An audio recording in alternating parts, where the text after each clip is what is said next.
I donated $17 million to cancer research yesterday while my son watched in horror.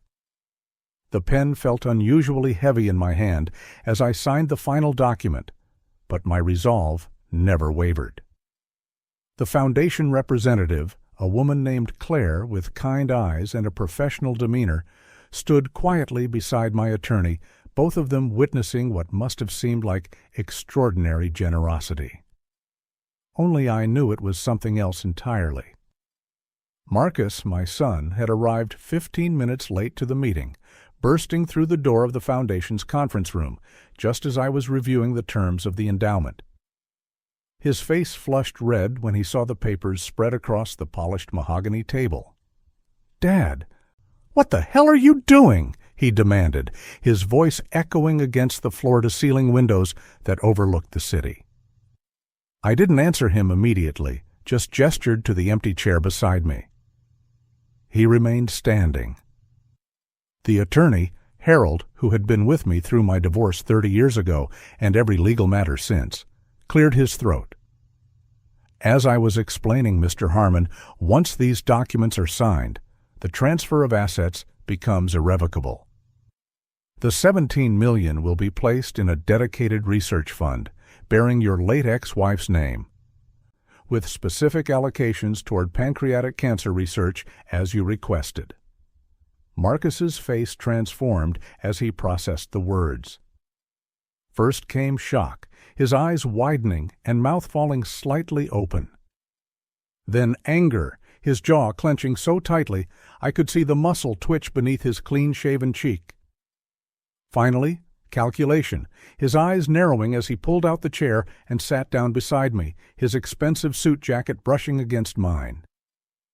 "Dad," he said, his voice suddenly soft, reasonable, the way it always became when he wanted something. "You're not thinking clearly.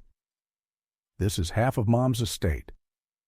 We should discuss this privately before you make such a significant decision." His hand moved toward mine, as if to physically stop me from signing. I shifted my arm away. "I'm thinking more clearly than I have in months," I replied, meeting his gaze. At 65, I'd earned every line on my face, every gray hair. I'd built a comfortable life, raised a son I thought I knew, and spent 35 years married to a woman I respected even after our divorce. Catherine's will left her estate to me without conditions. She trusted my judgment. I turned to the final page and signed my name with deliberate strokes. Marcus made a sound, something between a gasp and a growl, as the pen moved across the paper. When I looked up, his face had drained of color. The Foundation representative couldn't hide her slight discomfort at the obvious tension, but she maintained her professional smile as she accepted the documents. "The Catherine Harmon Memorial Research Fund will make a tremendous difference," Claire said, gathering the papers into a leather portfolio. "Pancreatic cancer remains one of the deadliest forms, with a 5-year survival rate of just 10%. Your ex-wife's legacy will help change that." She extended her hand, and I shook it firmly. Marcus stood abruptly, his chair scraping against the hardwood floor. "This is insane," he hissed, no longer bothering to mask his anger. "You've just thrown away millions that should stay in the family. I'm calling Dr. Winters tonight." The threat hung in the air. Dr. Winters, the geriatric specialist he'd been trying to convince me to see. The first step in his plan to have me declared incompetent. I remained seated as Harold and Claire excused themselves, promising to send final confirmation once the transfer was complete. The door closed behind them with a soft click, leaving me alone with my son. The silence stretched between us like a living thing. "You did this to punish me," Marcus finally said, pacing now, his expensive shoes clicking rhythmically.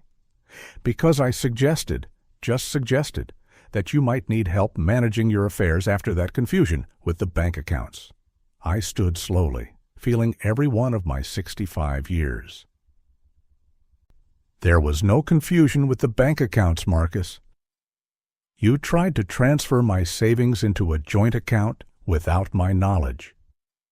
Just like you tried to convince Catherine to change her will during her final weeks when the pain medication made her confused. I picked up my coat from the back of the chair. Your mother would have approved of this donation completely, despite what our son tried to do to both of us. The look on his face as I walked toward the door told me everything. This wasn't over, not by a long shot. But for the first time since discovering what my son had been planning, I felt something like peace. Catherine had fought her cancer with dignity for 18 months. Now her legacy would help others fight theirs. And I had finally begun to fight back against the betrayal that had been building right under my nose for longer than I cared to admit. 3 months before I found myself sitting across from my son's attorney, I was in my workshop, sanding down the edges of what would become a cherrywood jewelry box. The April afternoon light streamed through the windows, catching the fine dust particles that danced in the air. I'd been retired for just over 2 years by then, and my days had fallen into a comfortable rhythm. Coffee at 6, newspaper by 7, and the rest of the day spent in my workshop crafting pieces I'd sell at the local farmer's market. The phone rarely rang before noon, which is why the shrill interruption at 10:37 that morning caught me off guard. "Is this Richard Harmon?" The voice was formal, practiced. I confirmed it was. "My name is David Keller. I'm an attorney representing the estate of Margaret Harmon." My hand tightened around the receiver. Margaret? My ex-wife of 12 years. The mother of my only child. I hadn't spoken to her in nearly 3 years, not since Jason's 35th birthday, when we'd managed a civil conversation about our son's new promotion. "Mr. Harmon, I regret to inform you that Margaret passed away last Tuesday. Pancreatic cancer." The sanding block slipped from my other hand, clattering onto the workbench. Cancer. The word hung in the air like the dust particles, suspended and suffocating. She was diagnosed 4 months ago? It was quite aggressive. "I didn't know," I managed to say, my voice sounding distant to my own ears. "Jason never told me." Our son? Our only child. The one who'd sided with his mother during the divorce, who'd gradually warmed back up to me over the years, but still kept parts of his life carefully compartmentalized. I thought we'd moved past that. Apparently not. "I understand this comes as a shock," Keller continued, his tone softening slightly. "The reason I'm calling is that there are some irregularities with Margaret's will that I believe you should be aware of. She made some significant changes in her final weeks." He paused. "Mr. Harmon, I'd prefer not to discuss this over the phone. Would you be able to come to my office tomorrow? Say 2 o'clock? I agreed, still trying to process the news. After hanging up, I stood motionless in my workshop, surrounded by half-finished projects. Margaret was gone. Despite our bitter divorce, despite the years of strained communication and careful distance, the news hit me with unexpected force. We'd been married for 27 years. More than half my life had been spent with her. I remembered her at 23, laughing as we painted the walls of our first apartment together, her dark hair pulled back, a smudge of blue on her cheek. I remembered her at 35, holding Jason's hand on his first day of school, fighting back tears while telling him to be brave. I remembered her at 48, sitting across from me at a mediator's table, her face a mask of cold determination as we divided up the life we'd built. That night, I pulled out the old photo albums I kept in the back of my closet. I hadn't looked at them in years. There we were on our honeymoon in Monterey. There was Margaret holding newborn Jason, exhausted but radiant. Christmas mornings, summer vacations, backyard barbecues. the visual timeline of a family that no longer existed. I poured myself 2 fingers of whiskey and sat with the ghosts of my past until well after midnight. I called Jason the next morning. It went to voicemail, as it often did these days. "Jason, it's Dad. I just heard about your mother. I'm so sorry. Son, I wish you'd told me. Call me when you can." I hesitated, then added, "I love you?" I couldn't remember the last time I'd said those words to him. Perhaps that was part of the problem. By 1:30 I was dressed in my one good suit, the navy one I reserved for weddings and funerals. It felt appropriate, though this wasn't exactly either. The drive to Keller's office in downtown Portland took 40 minutes. I spent it replaying the attorney's words. Irregularities? Significant changes. What could that mean? Margaret and I had kept our finances entirely separate since the divorce. Our only remaining connection was Jason, and even that relationship had evolved into parallel lines of parenthood that rarely intersected. Keller and Associates occupied the 8th floor of a glass-fronted building. The receptionist, a young woman with a practiced smile, offered me water or coffee. I declined both.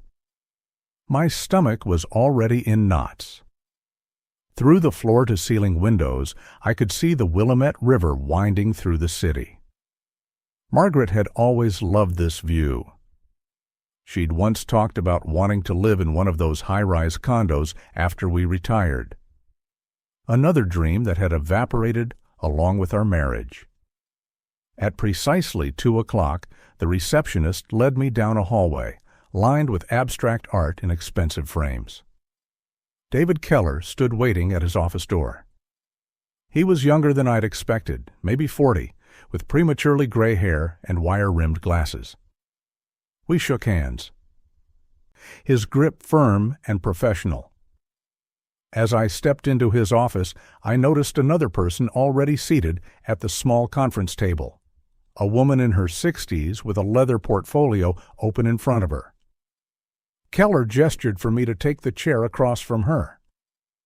"Mr. Harmon, this is Patricia Winters, Margaret's financial advisor for the past 8 years.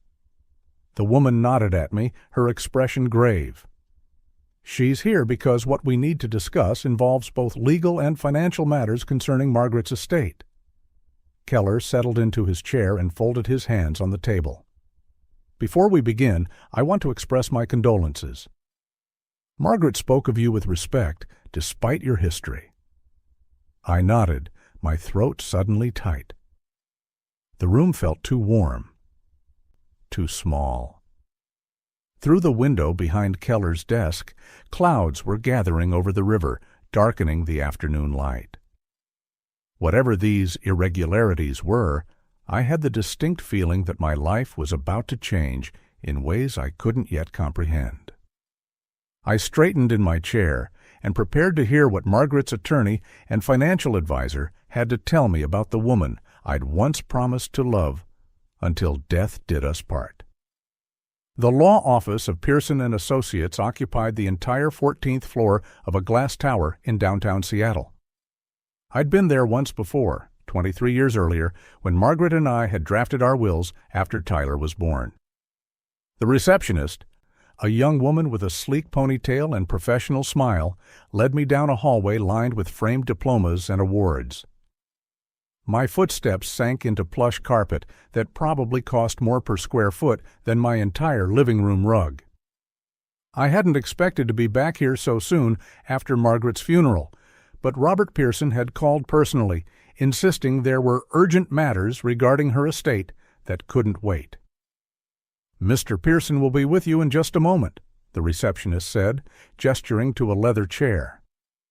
I nodded, lowering myself into it as she closed the door behind her. The office smelled of leather-bound books and furniture polish. Through the floor-to-ceiling windows, I could see ferries crossing Elliott Bay, tiny white shapes against the gray-blue water. Margaret had always loved that view. I wondered if she'd sat in this same chair during the years after our divorce, making plans I knew nothing about. Robert Pearson entered a few minutes later, his hand extended. He was older than I remembered, silver-haired now, but with the same confident stride and firm handshake. "James, thank you for coming on such short notice. I know this is a difficult time."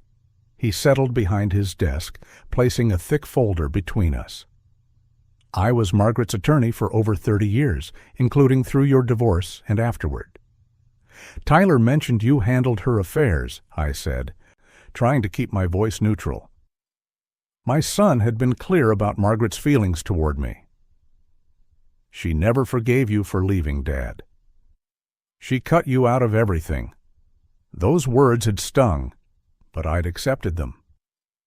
Our divorce hadn't been amicable, and 15 years of silence between us had only hardened whatever resentment she'd harbored.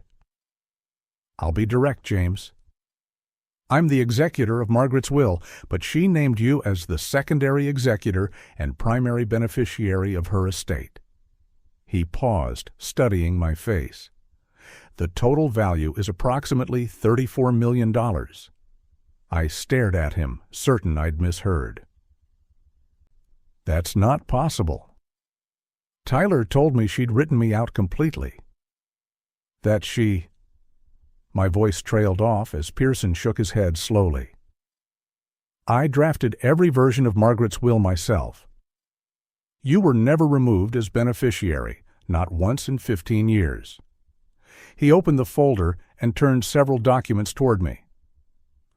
Margaret's technology patents were acquired by 3 different companies. The licensing agreements alone generated most of her wealth. She lived modestly and invested wisely." My hands trembled slightly as I looked at the figures. Margaret had always been brilliant. Her work in software development had been promising even during our marriage, but I'd had no idea she'd achieved this level of success. And Tyler? Surely she left everything to him? Pearson's expression tightened almost imperceptibly. "Tyler receives a trust of $2 million, accessible in annual installments of $100,000, starting on his 30th birthday. The remainder of the estate passes to you, with the exception of several charitable bequests totaling about $3 million. I shook my head, trying to process this information. This makes no sense. Tyler told me repeatedly that his mother wanted nothing to do with me. That she— I swallowed hard. That she hated me until the end. Pearson's eyes narrowed. He reached for another folder, this one slimmer than the first. "James, there's something else you need to see." Margaret suspected Tyler was manipulating both of you. About 6 months ago, she hired a private investigator. He slid several documents across the desk. These are copies of emails and text messages between you and Margaret that Tyler intercepted and altered before forwarding. I stared at the pages, recognition dawning slowly. There were emails I'd sent to Margaret years ago, attempts at reconciliation, questions about Tyler's college plans, even a simple birthday greeting, all altered to contain cold, dismissive language before being forwarded to her. And there were her responses, similarly changed before reaching me, transformed from tentative olive branches into bitter rejections. "Tyler set up her email accounts," I said quietly, the pieces falling into place. "He helped her with all her technology. Said she was hopeless with computers, which I always found ironic given her career." "She was quite proficient," Pearson said dryly. "But she allowed Tyler to maintain that fiction because it gave her insight into what he was doing." He handed me another document. "This is a letter Margaret wrote to you 3 weeks before her cancer diagnosis. She intended to deliver it personally, but never got the chance." I unfolded the paper with unsteady hands. Margaret's handwriting was as familiar as my own, even after 15 years. "James, I know now that we've both been manipulated." Tyler has been telling each of us that the other wants no contact. I've discovered he's been altering our communications for years. We need to talk. Despite everything, I've never stopped. The last word was crossed out, but looked like caring. She never sent this, I said, my voice hollow. Her diagnosis came the next day. She intended to speak with you directly after beginning treatment, but the cancer was already stage 4. Things progressed very quickly. Pearson's voice softened. She made these changes to her will instead, and documented everything for me to share with you. I sat back in the chair, feeling as though the floor had dropped away beneath me. 15 years. 15 years of believing Margaret hated me, of limited contact with my son because it was too painful for her when I was around. 15 years of Tyler telling me how much she resented me, how she'd cursed my name even on her deathbed. All lies. There's more, Pearson said, his tone careful. Margaret discovered that Tyler had been systematically borrowing money from both of you, claiming it was needed for the other parent. We've documented at least $240,000 he extracted from Margaret by claiming you were in financial trouble but too proud to ask for help. The room seemed to tilt slightly. I remembered the times Tyler had asked me for money to help Mom with medical bills insurance wouldn't cover or repairs on her house. Always with the caveat that I shouldn't mention it to her because you know how independent she is. I'd given him thousands over the years, grateful for the chance to help Margaret indirectly when she wouldn't accept it directly. Pearson continued speaking, explaining details about the estate, the timeline for distribution, my responsibilities as secondary executor. But his words washed over me like distant waves. All I could think about was yesterday. Tyler at Margaret's funeral, his arm around my shoulders, telling me how he was all I had left now and how we needed to stick together. The same son who had spent a decade and a half systematically ensuring his parents remained estranged, profiting emotionally and financially from our separation. I stared out at the ferries crossing the Sound, unable to form words. In the reflection of the window, I could see Pearson watching me, waiting for a response that wouldn't come. The silence stretched between us, as vast and unbridgeable as the 15 years I could never get back. Margaret and I met in 1972 at a business conference in Chicago. I was 32, she was 29, and we were both hungry to make something of ourselves. She had this spark in her eyes when she talked about market opportunities that I'd never seen in anyone else. Within 6 months, we were married, and within a year, we'd pooled our savings, $28,000 between us, to start our first venture together. We called it Hartwell Solutions, a combination of our surnames. Looking back now, I realize how perfectly that name captured what we were. Two people whose strengths created something neither could have built alone. For 3 decades, we were inseparable partners. Margaret had the vision and the charm that brought in clients. I had the operational mind that delivered on her promises. We started in commercial cleaning services, expanded to facility management, then diversified into property development by the mid-'80s. By our 15th anniversary, we had offices in 4 states and over 200 employees. We celebrated by taking our first real vacation, 2 weeks in Italy, since starting the business. Even then, we spent half our evenings sketching business plans on hotel stationery. Our son James was born in our 3rd year of marriage. Margaret was back at work within 6 weeks, bringing him to the office in a bassinet we kept beside her desk. As he grew, the business grew. By the time he started school, we had moved from our starter home to a house in Lakeview with enough room for Margaret's home office and my workshop in the basement.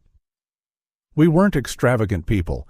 We drove the same cars for 10 years at a stretch, but we invested heavily in James's future. The best schools, summer programs, travel experiences that would broaden his worldview. When he showed interest in architecture at 16, we hired tutors.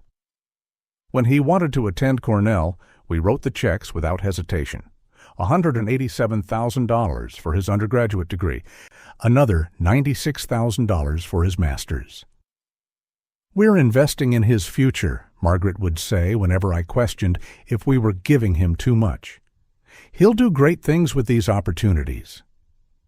And I believed her. When James graduated and announced he wanted to start his own architectural firm instead of joining an established practice, we provided $275,000 in startup capital. When he found the perfect house in the suburbs 3 years later but couldn't qualify for the mortgage on his new business income, we covered the $180,000 down payment as a gift. "He's building his life," Margaret said. "Isn't that what we worked for?" By the time we hit our 30th anniversary, Hartwell Solutions had grown into Hartwell Industries, with divisions in property management, development, and investment. We had assets worth over $22 million, offices in 11 states, and were considering expansion into Canada. We'd weathered recessions, market crashes, and the constant pressure of growth. Through it all, Margaret and I remained a team. We disagreed, sometimes fiercely, but always found our way back to common ground. The trouble began in 2003. We were both in our early 60s, starting to think about succession planning and retirement. The pressure brought out old tensions. Margaret wanted to sell the business outright and enjoy our remaining years. I thought we should keep a controlling interest and pass leadership to a management team. Our disagreements became more frequent, more heated. For the first time in our marriage, we went to bed angry, woke up resentful. Small irritations became magnified, her tendency to interrupt me in meetings, my habit of retreating into silence when frustrated. That's when James stepped in. At 37, he presented himself as the mature mediator between his aging parents. "Mom's worried about your health, Dad," he told me over lunch one day. "She thinks you're pushing yourself too hard because you don't trust her judgment anymore." To Margaret, he apparently said similar things about me. "Dad thinks you're being impulsive about selling. He's worried you haven't thought through the tax implications." He began arranging separate dinners with each of us, then reporting back what the other supposedly said. Looking back, I should have recognized the pattern, but at the time, I was grateful for his intervention. Within 6 months, Margaret moved out of our bedroom. Within a year, she filed for divorce. I was stunned, but didn't fight it. James had convinced me that Margaret needed space to realize what she was throwing away. He suggested I agree to a temporary separation, a division of assets that gave her the liquidity she wanted, while I retained control of the core business. "She'll come back when she sees you respecting her wishes," he assured me. To Margaret, he apparently said I wanted a clean break and had moved on emotionally. The divorce was finalized in 2005. We split $18 million in liquid assets and property. I kept the business operations. She took the investment portfolio and our main residence. For 5 years, we barely spoke except through lawyers or with James as an intermediary. I threw myself into work, expanding the business further, as if proving something. Margaret traveled extensively, according to James, finding herself after decades of partnership. I dated occasionally, but found no one who matched her intellect, her drive, her understanding of who I was at my core. I assumed she felt the same. As James mentioned, she remained single, too independent now for another relationship. It wasn't until Margaret's sister Ellen's funeral last month that we found ourselves in the same room without James present. After the service, we awkwardly sat together at the reception. 3 glasses of wine later, Margaret mentioned something James had supposedly told her I'd said during the divorce, that I was relieved to be free of her constant criticism. I had never said any such thing. As we cautiously compared notes, a horrifying picture emerged. For years, James had been telling each of us carefully crafted lies about the other, stoking resentments, creating divisions where none had existed. The rough patch in our marriage had been real, but the irreconcilable differences that led to our divorce had been largely his invention. I felt sick as I realized how thoroughly we'd been manipulated by our own son.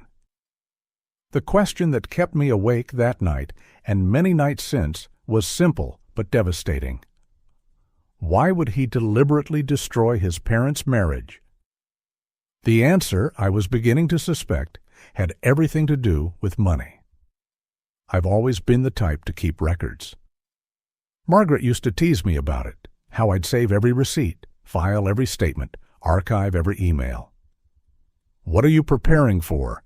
The tax audit from hell?" She'd laugh. After 40 years as an accountant, organization was second nature. Now, sitting in my home office surrounded by 3 external hard drives and a stack of printed communications, I was grateful for that habit.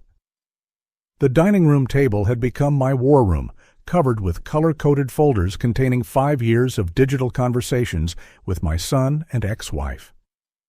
It began methodically enough. I created spreadsheets to track dates, categorized messages by sender, and established a timeline of events leading to the confrontation over my assets. The first discrepancy appeared 3 hours in, a text message from Daniel claiming I'd refused to help with his graduate school tuition. I distinctly remembered not only agreeing but transferring $24,000 to his account. I found the bank statement and placed it beside the message thread. Something wasn't adding up. By the second day, I discovered several altered messages. In the copies Margaret had submitted to her attorney, my responses appeared curt, even hostile. "Can't help. Figure it out yourself." But in my archived version, I'd written, "Happy to help. Let me know the exact amount and timing. Love you, son." The timestamps matched, but the content had been manipulated. I printed both versions and placed them side by side in a red folder labeled Altered Communications. The photographs were even more disturbing. There was one from Daniel's 30th birthday dinner where I supposedly hadn't shown up. Margaret had sent it to her sister with the caption, "Another no-show from Dad." But I had the original in my cloud storage. I was clearly visible at the table, smiling next to Daniel. Someone had cropped me out, adjusted the lighting, and recirculated it as evidence of my absence. My hands trembled as I placed these side by side. Not from age or illness, but from a growing cold anger I hadn't felt in decades. I created a system. Yellow sticky notes for questionable items. Blue for verified falsehoods. Green for financial transactions. The wall of my office slowly transformed into a visual map of deception. I worked 14-hour days, stopping only when my eyes burned too much to continue. Sleep became a luxury I couldn't afford. This wasn't just about protecting my retirement funds anymore. I needed to understand how deeply this betrayal ran. On the 4th day, I found emails between Margaret and Daniel discussing my cognitive decline. They'd exchanged observations about my supposed memory lapses, citing incidents that had never occurred. "Dad forgot Aunt Helen's funeral," Daniel had written in March. Aunt Helen was very much alive. I'd spoken to her the previous week about her garden. They'd fabricated an entire narrative about my deteriorating mental state, building a case for taking control of my finances. The timestamps showed these exchanges had begun 18 months ago, long before any confrontation about money. The financial records told an equally troubling story. I cross-referenced my bank statements with the times Daniel had requested emergency funds. In the past 3 years, I'd transferred $67,000 to him for what he'd called unexpected medical bills and essential car repairs. Margaret had contributed similarly. Her bank statements, which I still had access to through our joint investment account, showed transfers totaling $58,400. Yet Daniel's social media during those same periods showed vacations in Cabo San Lucas, a new motorcycle, and designer clothes. No medical emergencies, no car troubles. I created a detailed spreadsheet tracking every dollar, every request, every supposed emergency. The pattern was unmistakable. The requests had increased in frequency and amount over the past year. Daniel had become bolder, asking for $12,000 in a single transfer last December for what he called emergency oral surgery. His Instagram showed him skiing in Aspen that same weekend. By the end of the week, I had filled 7 folders with evidence. I labeled them chronologically and by category: altered messages, financial manipulation, fabricated incidents, contradictory evidence, timeline of deception, bank transfers, and legal implications. I'd always been thorough, but this went beyond professional habit. This was self-preservation. The final piece fell into place at 2:17 a.m. on a Tuesday. I was cross-checking Daniel's credit card statements I had access to because I was still the guarantor on an account he'd opened during college. The transactions revealed regular payments to online gambling sites, starting small 3 years ago, but growing to thousands monthly. The largest withdrawal, $1,400, had occurred just 2 days before he and Margaret had approached me about protecting my assets through their recommended financial advisor. There were also multiple cash advances, maxed credit lines, and payments to something called Golden Opportunity Investments, which a quick search revealed was an unregistered offshore betting operation. I sat back in my chair, rubbing my eyes. The room was silent except for the hum of my computer. The picture was now complete. My son hadn't suddenly become concerned about my financial well-being or mental capacity. He needed money, large sums of it, to cover gambling debts that had spiraled out of control. And Margaret, whether knowingly or manipulated herself, had become his accomplice. They weren't planning to protect my assets, they were orchestrating their transfer. I closed the final folder and labeled it Motive. Tomorrow, I would need to decide what to do with everything I'd discovered. The banker's expression shifted when I asked about the transfers to Gregory's accounts. She tapped at her keyboard, her professional demeanor momentarily cracking as she scrolled through the records. "Mr. Harmon, there have been numerous transfers. Over the past 4 years, the total is—" She paused, double-checking the figure. "Just over $2,100,000. The room seemed to tilt slightly. I gripped the edge of her desk, my knuckles whitening. "That can't be right," I said, though I already knew it was. The evidence had been mounting for days. "Can you print those records for me?" "All of them?" She nodded, clicking through screens as the printer hummed to life behind her. Each page that emerged felt like another stone on my chest. Bi-monthly transfers, most labeled as loan to son or Gregory business investment, ranging from $15,000 to $75,000. Some coincided with holidays or birthdays, as if he'd timed his requests to when I might be most sentimental. I drove home with the folder of bank statements on the passenger seat, feeling as though I was transporting evidence from a crime scene. Which, in a way, I was. The house felt emptier than usual as I spread the papers across my dining room table, creating a timeline of Gregory's systematic extraction of my retirement funds. Each transfer had a story attached to it, a business opportunity that couldn't wait, a temporary cash flow problem, a chance to triple the investment within months. None had ever been repaid. My phone buzzed. It was Elaine, Margaret's sister. "I found more of Margaret's papers," she said. "There's a box of financial records I think you should see." 2 hours later, I was sitting in Elaine's living room as she placed a cardboard file box in front of me. "I was going through everything for the estate," she explained. "These were in her home office. Richard, some of these, well, you should just look." The first folder contained bank statements similar to my own, except these were Margaret's. The same pattern emerged: regular transfers to Gregory, labeled as loans or investments. I calculated quickly, another $1.9 million over the same 4-year period. My stomach clenched as I realized Gregory had been working both of us simultaneously, extracting over $4 million from his parents while keeping us isolated from each other. Deeper in the box, I found a folder of emails Margaret had printed.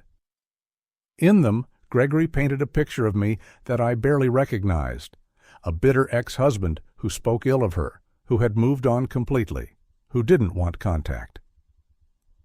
"Dad says he doesn't want to be bothered with your health issues," one email read.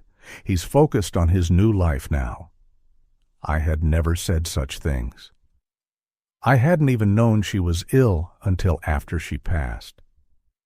The betrayal cut deeper than I thought possible. For years, Margaret had believed I'd abandoned her during her illness, all because of Gregory's lies. There were dozens of these emails, each more manipulative than the last. "Mom, I hate to ask again, but the investment opportunity closes tomorrow, and Dad refused to help." Or, "Dad mentioned he thought you were just exaggerating about the cancer." I defended you, of course. The timestamps revealed his method. He would extract money from me, then use that as leverage to extract from Margaret, and vice versa, playing us against each other while draining both our accounts. Near the bottom of the box, I found a legal pad with Margaret's handwriting. Notes from phone calls with Gregory during her final months. Greg called again about the will. One entry read, "Says I should remove Richard as beneficiary of the insurance policy. Says he'll handle everything if I just sign." Another, dated just 3 weeks before she died. Greg angry when I mentioned keeping the lake house for Richard. Says R doesn't deserve anything after abandoning me. Pressure to sign new will tomorrow. My hands trembled as I read the final entry. Dated 5 days before she passed. Too tired to argue with Greg anymore. Will sign papers he brings. Just want peace in my final days. I sat back in Elaine's armchair, feeling the weight of years of manipulation crushing down on me. "Did she sign a new will?" I asked quietly. Elaine shook her head. She was too weak when he brought the papers. The nurse refused to let him stress her, and he stormed out. She died 2 days later with her original will intact. I closed my eyes, a small mercy in this ocean of betrayal. At least he hadn't managed to complete that final theft. "Richard," Elaine said gently, "there's something else you should know. Margaret asked about you in her final week. She wondered why you never visited. I told her I'd call you, but she said Gregory had already tried, and you weren't interested."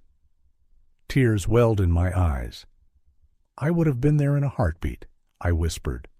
"I didn't know. I swear I didn't know." Elaine reached across and squeezed my hand. "I believe you. And I think, deep down, Margaret did too." That night, I laid out all the evidence on my study floor, my bank statements on one side, Margaret's on the other. In the middle, I placed the emails and notes revealing Gregory's manipulation.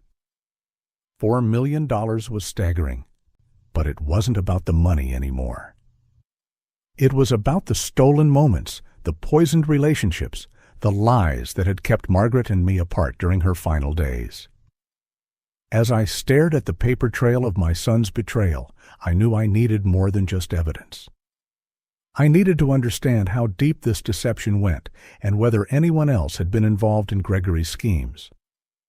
Tomorrow I would visit Margaret's attorney to see what else my son had been planning while his mother lay dying.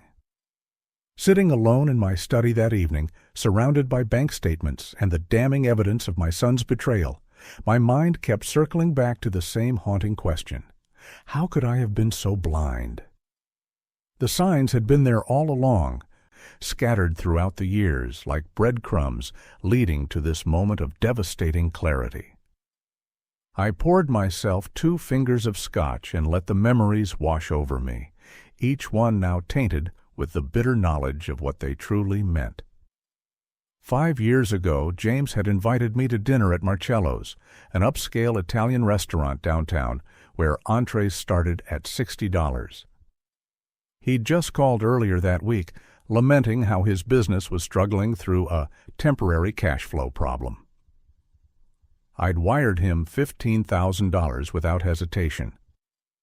Yet there he sat across from me, ordering $200 bottles of wine and wearing what looked like a brand-new Breitling watch. When I commented on it, he'd laughed it off. "Just a good replica, Dad." Client gave it to me as a thank you. I nodded, impressed by how convincing the fake looked. Now I understood it wasn't a replica at all. He'd used my money meant to save his business, to fund his lifestyle while spinning tales of financial hardship.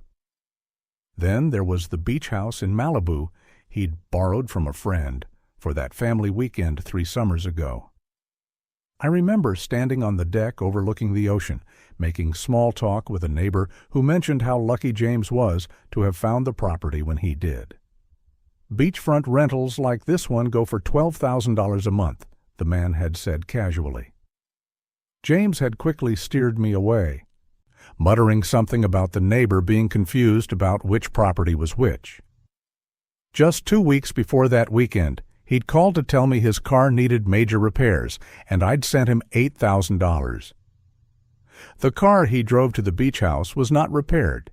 It was brand new. The Christmas gathering at my home last year stood out painfully now.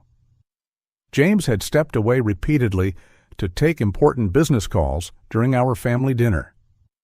Each time he'd been gone for 20 minutes or more, returning with vague explanations and slightly flushed cheeks. I'd attributed it to the stress of running his own company, even feeling proud of his dedication. Now I wondered if he'd been coordinating with his attorney or moving more of my money during those disappearances. The thought made my stomach turn. I'd even praised him later that evening for his work ethic, for being always available to his clients. The memory of his self-satisfied smile as he accepted my compliment now made my blood boil. Perhaps most damning were the instances involving Catherine, my ex-wife, and James's mother. 3 years ago, she'd apparently tried to reach me regarding some old family photos she wanted to share. James had volunteered to coordinate, telling me she was being difficult about scheduling.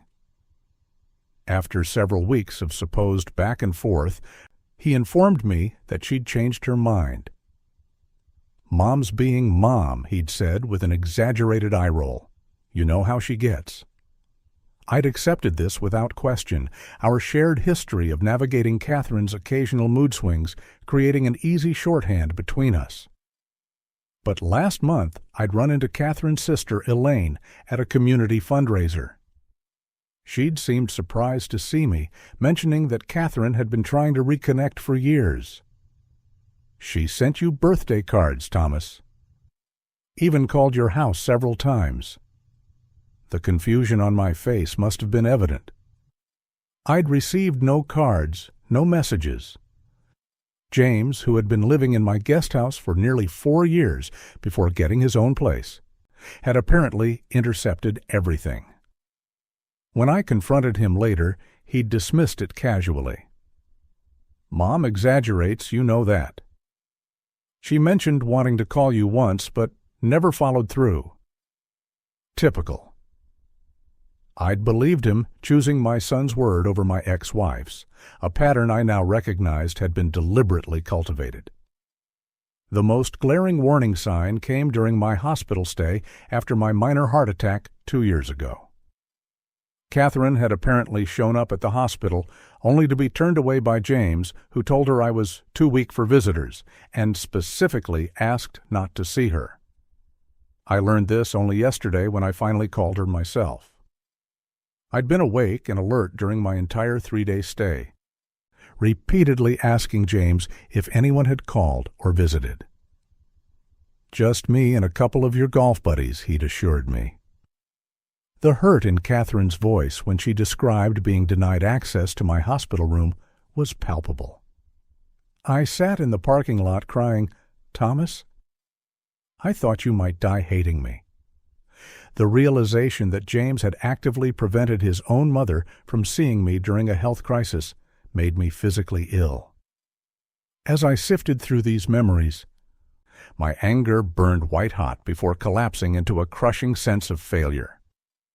What kind of father raises a son capable of such calculated deception? What had I missed in those formative years that allowed him to develop into someone who could look me in the eye while systematically betraying me? I'd prided myself on our close relationship after the divorce, making him the center of my world to compensate for the broken home. Had that very compensation created this entitlement, this belief that my resources were his birthright? The questions haunted me, each one a fresh indictment of my parental blindness. I pulled out my phone and scrolled through photos from the last 5 years, holidays, fishing trips, the day I'd helped him move into his luxury apartment. In every image, he was smiling broadly, arm around my shoulders, playing the role of devoted son while systematically draining my accounts. The contrast between the son I thought I had and the man he actually was created a cognitive dissonance so profound it left me breathless. I set down my empty glass, the ice long melted, and made a decision. The time for reminiscing was over. The time for action had arrived. Tomorrow I would begin gathering everything I needed to understand the full scope of his betrayal and to ensure he faced consequences for every single lie. The waiting room of Dr. Sakri, Elaine Winter's office, felt like a confessional. Soft beige walls, muted lighting, and the gentle burble of a small fountain created an atmosphere designed to soothe troubled minds. I'd never been to a therapist before, always believed I could handle my own problems. But this wasn't about me. This was about understanding what had happened to my son, to our relationship. At 72, I found myself doing something I never imagined, seeking professional help to comprehend how my own child could betray me so thoroughly. "Family estrangement is more common than most people realize, Mr. Harmon," Dr. Winters said after I'd spent 20 minutes detailing the history with Michael. She was in her 50s, with silver-streaked hair and glasses that magnified her attentive eyes. "What you're describing, the pattern of contact only when money is needed, the elaborate stories, the emotional manipulation, these are consistent with narcissistic exploitation patterns." I shifted uncomfortably in the leather armchair. Narcissistic? That seems harsh. Michael has always been confident. Ambitious? "I'm not diagnosing your son, Mr. Harmon. I'm describing behavioral patterns," she clarified, her voice gentle but firm. People who consistently exploit family relationships often display certain characteristics. They view relationships transactionally. They lack empathy while being highly skilled at mimicking it when needed. They create elaborate narratives where they're either the victim or the hero, never the villain. She walked me through what she called the cycle of narcissistic manipulation, the love bombing when Michael needed something, followed by distance once he got it. The emergencies that always required immediate financial intervention. The way he'd positioned himself as the responsible one handling Margaret's care while simultaneously draining her accounts. The guilt trips when I questioned anything. "What's most important for you to understand," Dr. Winters said, leaning forward slightly, "is that this isn't your fault. Parents often blame themselves, wondering where they went wrong. But some people are simply wired to exploit others, and they're exceptionally good at targeting those with natural generosity and strong family values." I stared at the diplomas on her wall, not trusting myself to speak. 50 years of memories cycled through my mind. Michael's first baseball game, his high school graduation, walking him down the aisle at his wedding. Had it all been a performance? Had I ever truly known my son? "What do I do now?" I finally asked. "First, gather facts. Understand exactly what you're dealing with. Then we can discuss healthy boundaries and how to protect yourself emotionally and financially going forward." She handed me her card. "Come back next week." This is a process, not a single conversation. 3 days later, I sat in a drastically different office. If Dr. Winters' space had been designed for comfort, Victor Ramirez's workspace was built for precision. The forensic accountant's desk held 3 computer monitors displaying spreadsheets, graphs, and what looked like bank statements. No photos, no personal touches, just the tools of financial investigation. "I've completed my preliminary analysis of the financial records you provided," Ramirez said, adjusting his wire-rimmed glasses. He was younger than I expected, maybe 40, with the focused intensity of someone who found stories in numbers. "And I've managed to trace much of the money flow from both your accounts and your late wife's estate." He turned one of the monitors toward me. "Over the past 11 years, your son has received approximately $3.2 million from various family sources, direct transfers from you, his grandmother's estate, and the funds from your wife's accounts that he managed during her illness." The figure stunned me. I knew it was substantial, but seeing it quantified made my stomach clench. "And where did it go?" Ramirez clicked to another screen. "That's where things get interesting. I've identified transfers to multiple offshore accounts, cash withdrawals at casinos in 3 states, and payments to several online gambling platforms. There's a clear pattern of escalation." He pointed to a graph showing increasing withdrawal amounts over time. "This is typical of addiction progression." Gambling addiction? The words felt foreign in my mouth. Michael had always been careful with money, or so I thought. "The evidence strongly suggests it." "Look here," he pointed to another screen showing credit reports. "Despite receiving millions, your son is nearly bankrupt. He has maxed out 7 credit cards, taken a second mortgage on his home, and has multiple collection accounts. His credit score is 512. That's catastrophically low." I remembered Michael's recent request for $180,000 for the business opportunity that couldn't wait. The urgency made sense now, not because of some time-sensitive investment, but because he was drowning in debt. "There's more," Ramirez continued, his voice softening slightly. "I found evidence that he's been taking loans from high-interest lenders, the kind that typically charge 20–30% monthly. Based on my calculations, he owes approximately $420,000 to these entities, with payment due in less than 3 weeks." The room seemed to tilt slightly. I gripped the arms of my chair. That explains the pressure. The constant calls. "Mr. Harmon, I've seen this pattern before." Without intervention, it doesn't stop. The amounts just get larger, the stories more desperate, the consequences more severe. Ramirez handed me a folder containing his findings. "Everything's documented here, including the timeline of withdrawals matched against the stories you told me he gave you for needing the money." I opened the folder and saw the list. Medical emergency, coinciding with a $50,000 withdrawal at Bellagio Casino. Investment opportunity, the same day as a $75,000 transfer to an offshore gambling site. renovations for Margaret's care matching a $120,000 withdrawal, followed by payments to bookmakers. The drive home was a blur. I parked in my driveway but couldn't bring myself to go inside. Instead, I sat watching the sunset paint the sky in colors that seemed too beautiful for such an ugly day.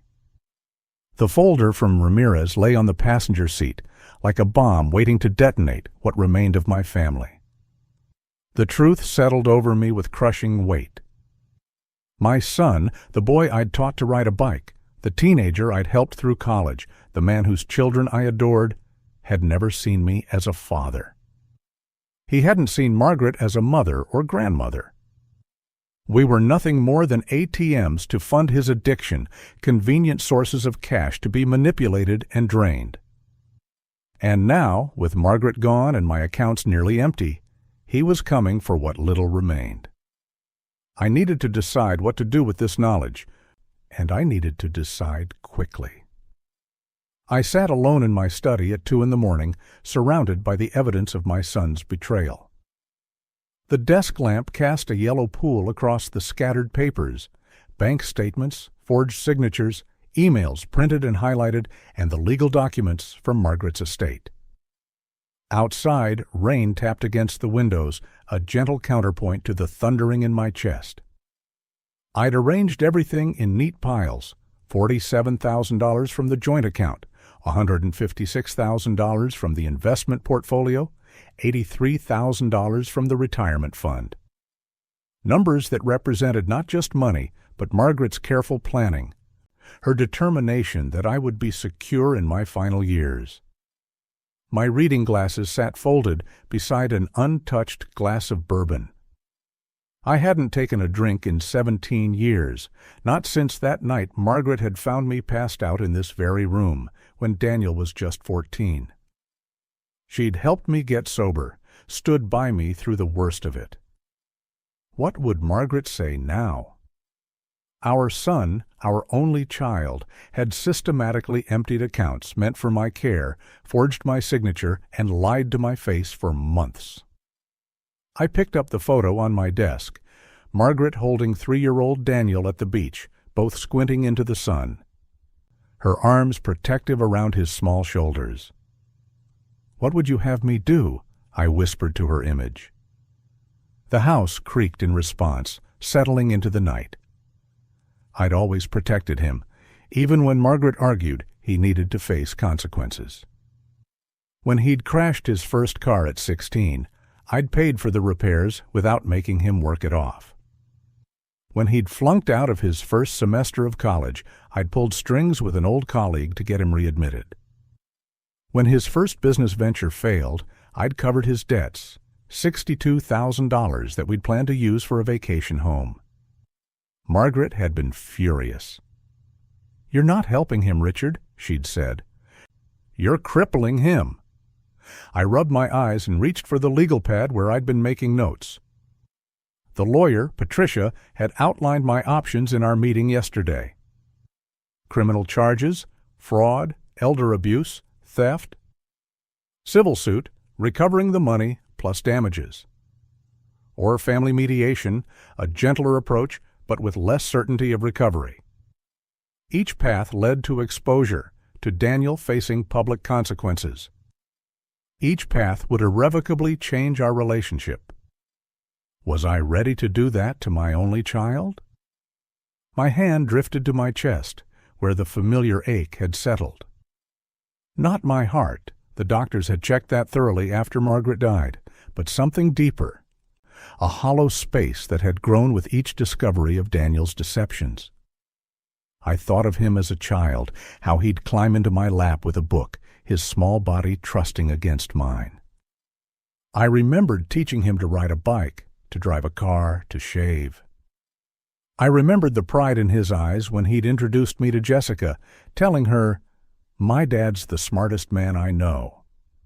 When had that boy become this man who could steal from his own father? The bourbon beckoned. One drink to dull the pain. One drink to make this decision easier. I pushed the glass away and stood instead, pacing the length of the study. 5 steps one way, 5 steps back. The carpet had worn thin in this path over the years. Margaret used to tease me about it, said I'd wear a trench to China if I kept it up. The memory brought a ghost of a smile to my face. What would truly honor her memory? The answer came slowly as I continued pacing. Not protection at all costs. Not enabling more destruction. Margaret believed in consequences as a path to growth. She believed people could change, but only when faced with the truth of their actions. She'd shown me that truth when I was drinking, hadn't softened it or hidden from it. And she'd stayed while I did the hard work of becoming better. I returned to my desk and pulled out a fresh legal pad. At the top I wrote, "Plan for Daniel." Not punishment, not revenge. A plan for my son to face reality, perhaps for the first time in his adult life. I would not file criminal charges, not yet. That option would remain as leverage. Instead, I would confront him directly, with evidence in hand. I would require full repayment, with interest. I would demand he enter financial counseling. And I would require him to face Jessica with the truth, with me present. No more secrets, no more lies. If he refused these terms, then the legal system would take its course. I would not shield him from that. I would not drain my remaining resources fighting a court battle he had forced through his actions. The choice would be his, accountability within the family or accountability before the law. Either way, the days of evasion were over. As I wrote, the weight in my chest began to shift. Not disappear, this wasn't about my comfort, but transform into something I could carry. I was not betraying my son by holding him accountable. I was not failing as a father by requiring him to make amends. Perhaps I was finally becoming the father Margaret had always believed I could be. I gathered the evidence into a folder and closed it, decision made.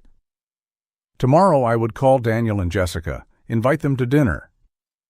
I would prepare what needed to be said, arrange the evidence where it couldn't be ignored.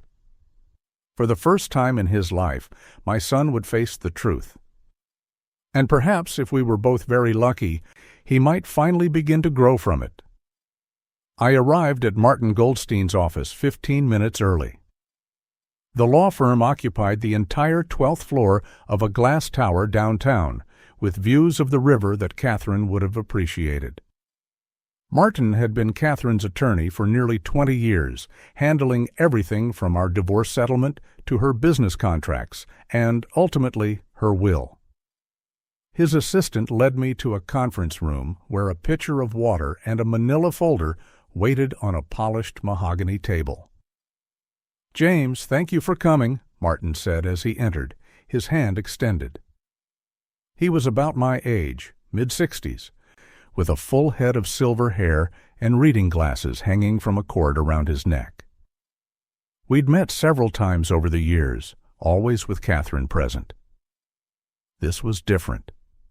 "I know this isn't easy, especially given what you've discovered about Daniel's actions." I nodded, my throat suddenly tight. I need to understand what options I have. What Catherine would have wanted me to do. I took a seat across from him as he opened the folder and spread several documents between us. "As executor, you have significant latitude in how Catherine's estate is distributed, within the parameters she established." Martin adjusted his glasses and slid a document toward me. "This is the most recent version of her will, dated 14 months ago. What's interesting, and what I believe you'll find significant, is this section here." His finger tapped a paragraph halfway down the 3rd page. I leaned forward to read it and felt something shift inside me. Catherine had specified that while Daniel would receive a portion of her estate, the majority, nearly 70%, was to be directed to the Riverside Cancer Research Foundation. The same organization that had been conducting the clinical trials she'd participated in during her final months. I had no idea, I said quietly. She never mentioned this. Catherine was a private person about certain things, Martin said. But she was passionate about this. She told me that if her participation in those trials couldn't save her life, perhaps her money could help save others down the road. He paused, removing his glasses. James, given what you've told me about Daniel's actions, the forged documents, the premature liquidation of assets, he's effectively attempted to circumvent his mother's explicit wishes. I stared at the document, at Catherine's familiar signature at the bottom. Even in death, she was thinking of others. Meanwhile, our son had been thinking only of himself. The contrast couldn't have been more stark. What can I do, Martin? Some of the accounts have already been emptied. He's moved quickly. Martin leaned back in his chair.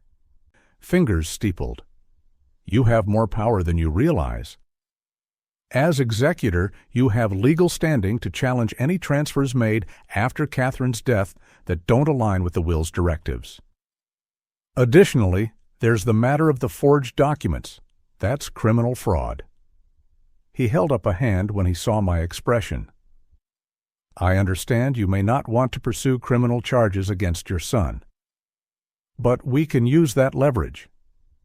For the next hour, we discussed options, reviewing Catherine's assets, the legal mechanisms available to me, and potential approaches.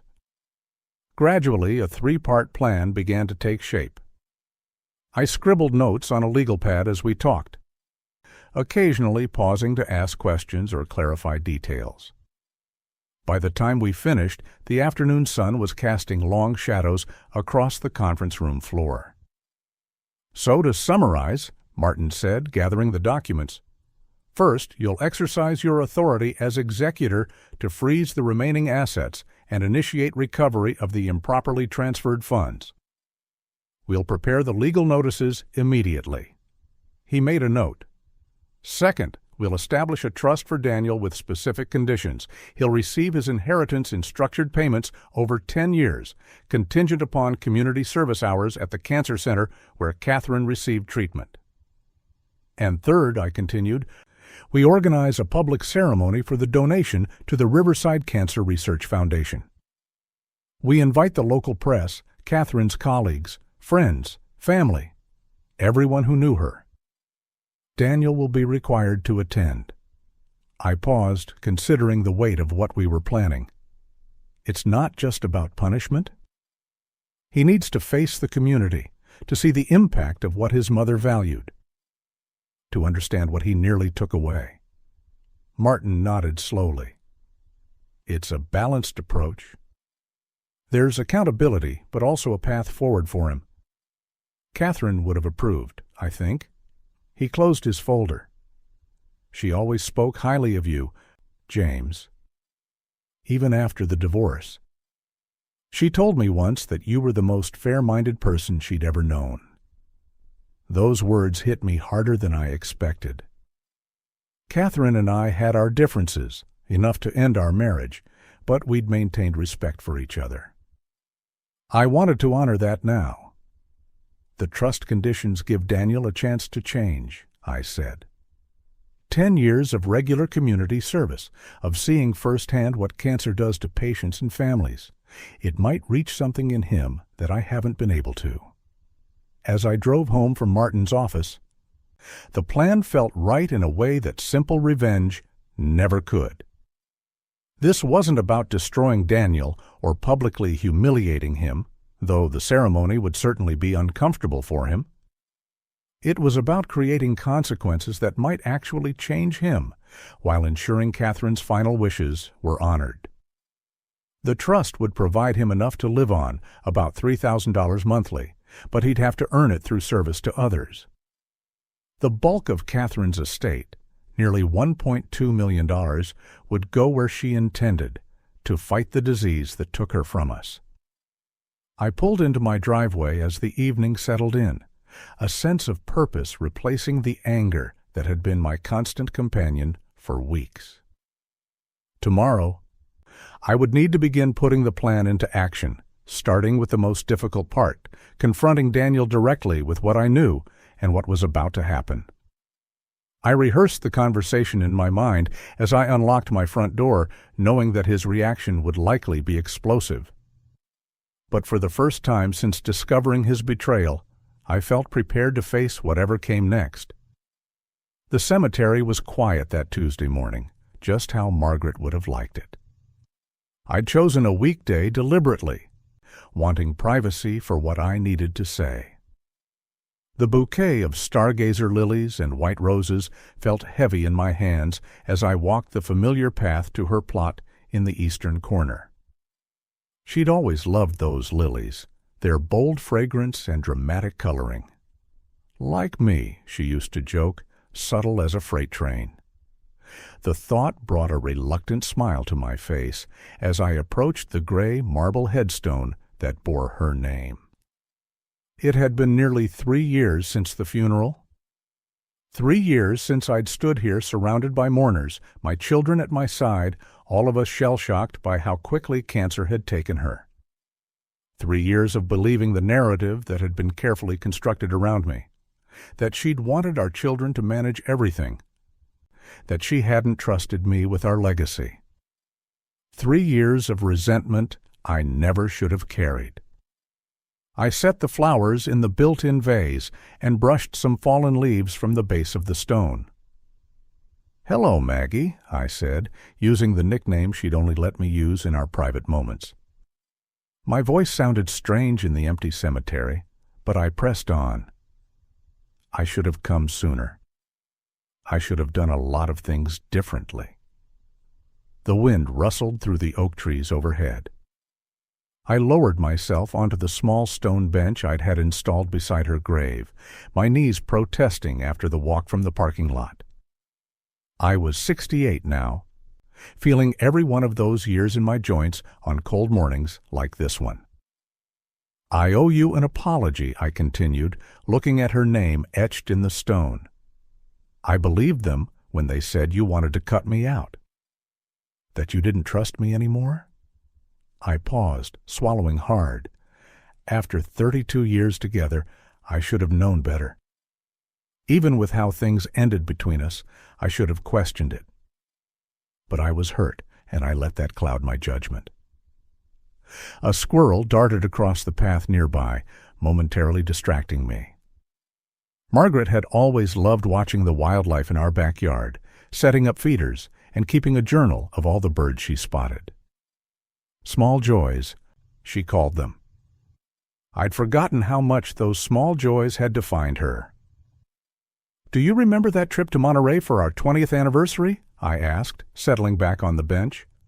"When we got caught in that downpour without umbrellas, and you insisted we just dance in it? The hotel staff thought we were crazy, dripping all over their marble lobby."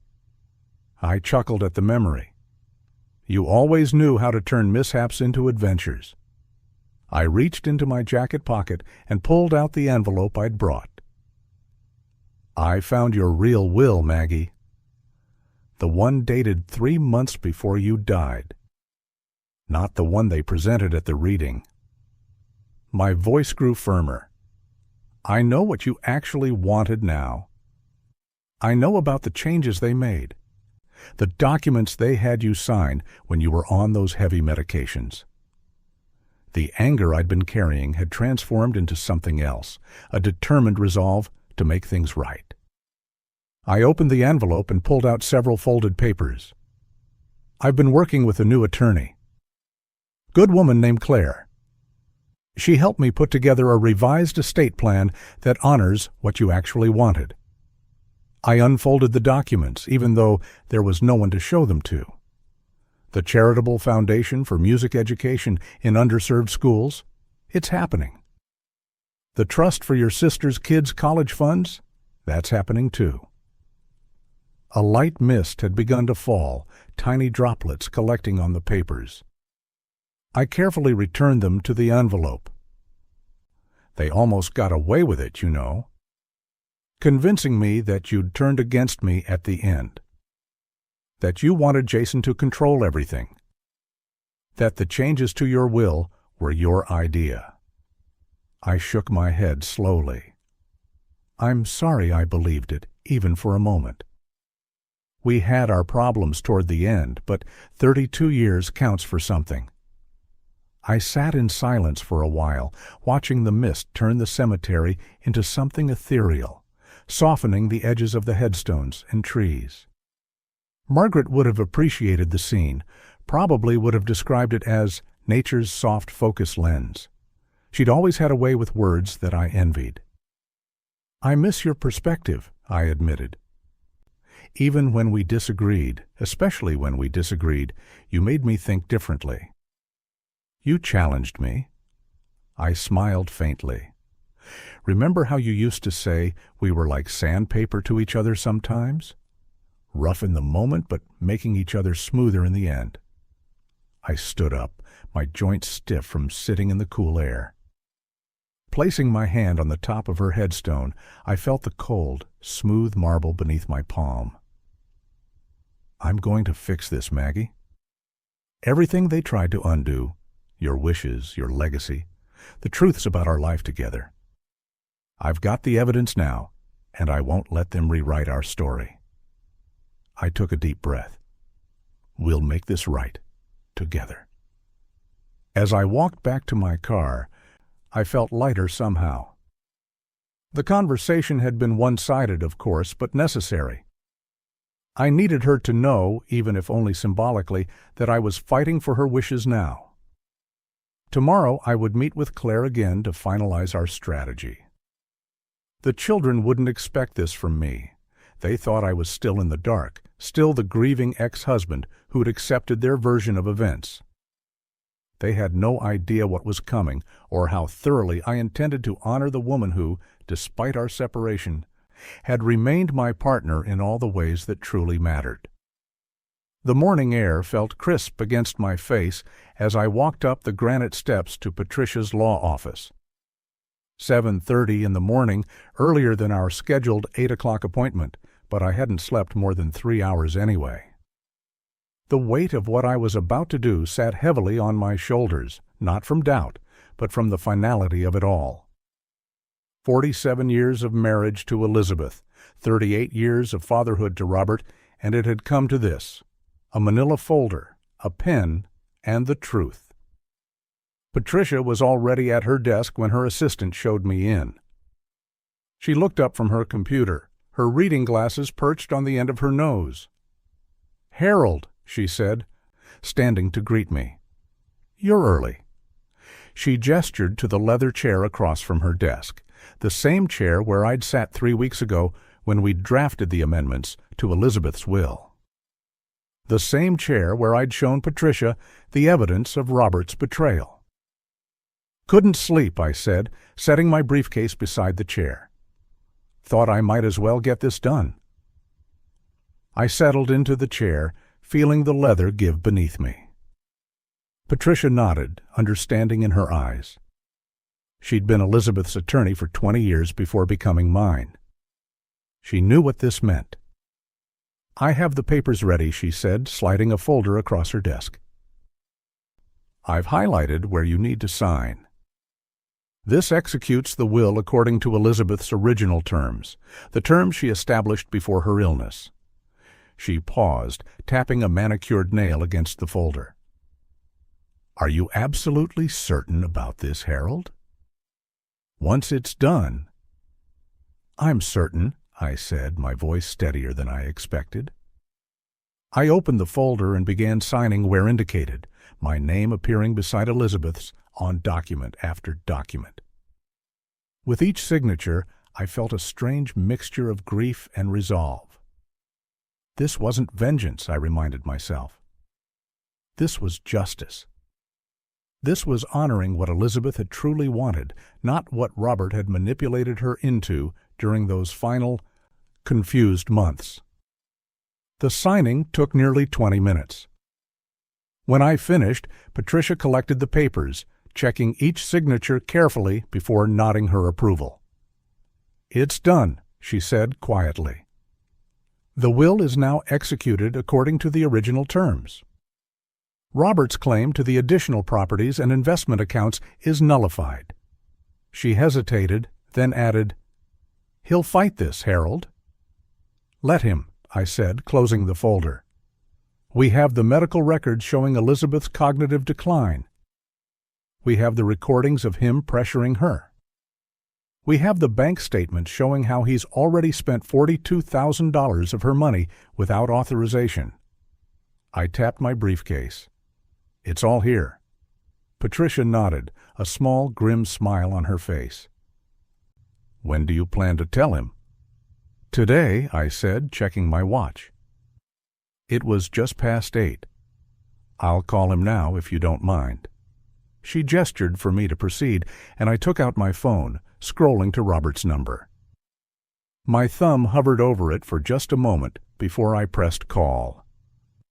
He answered on the third ring. "Dad?"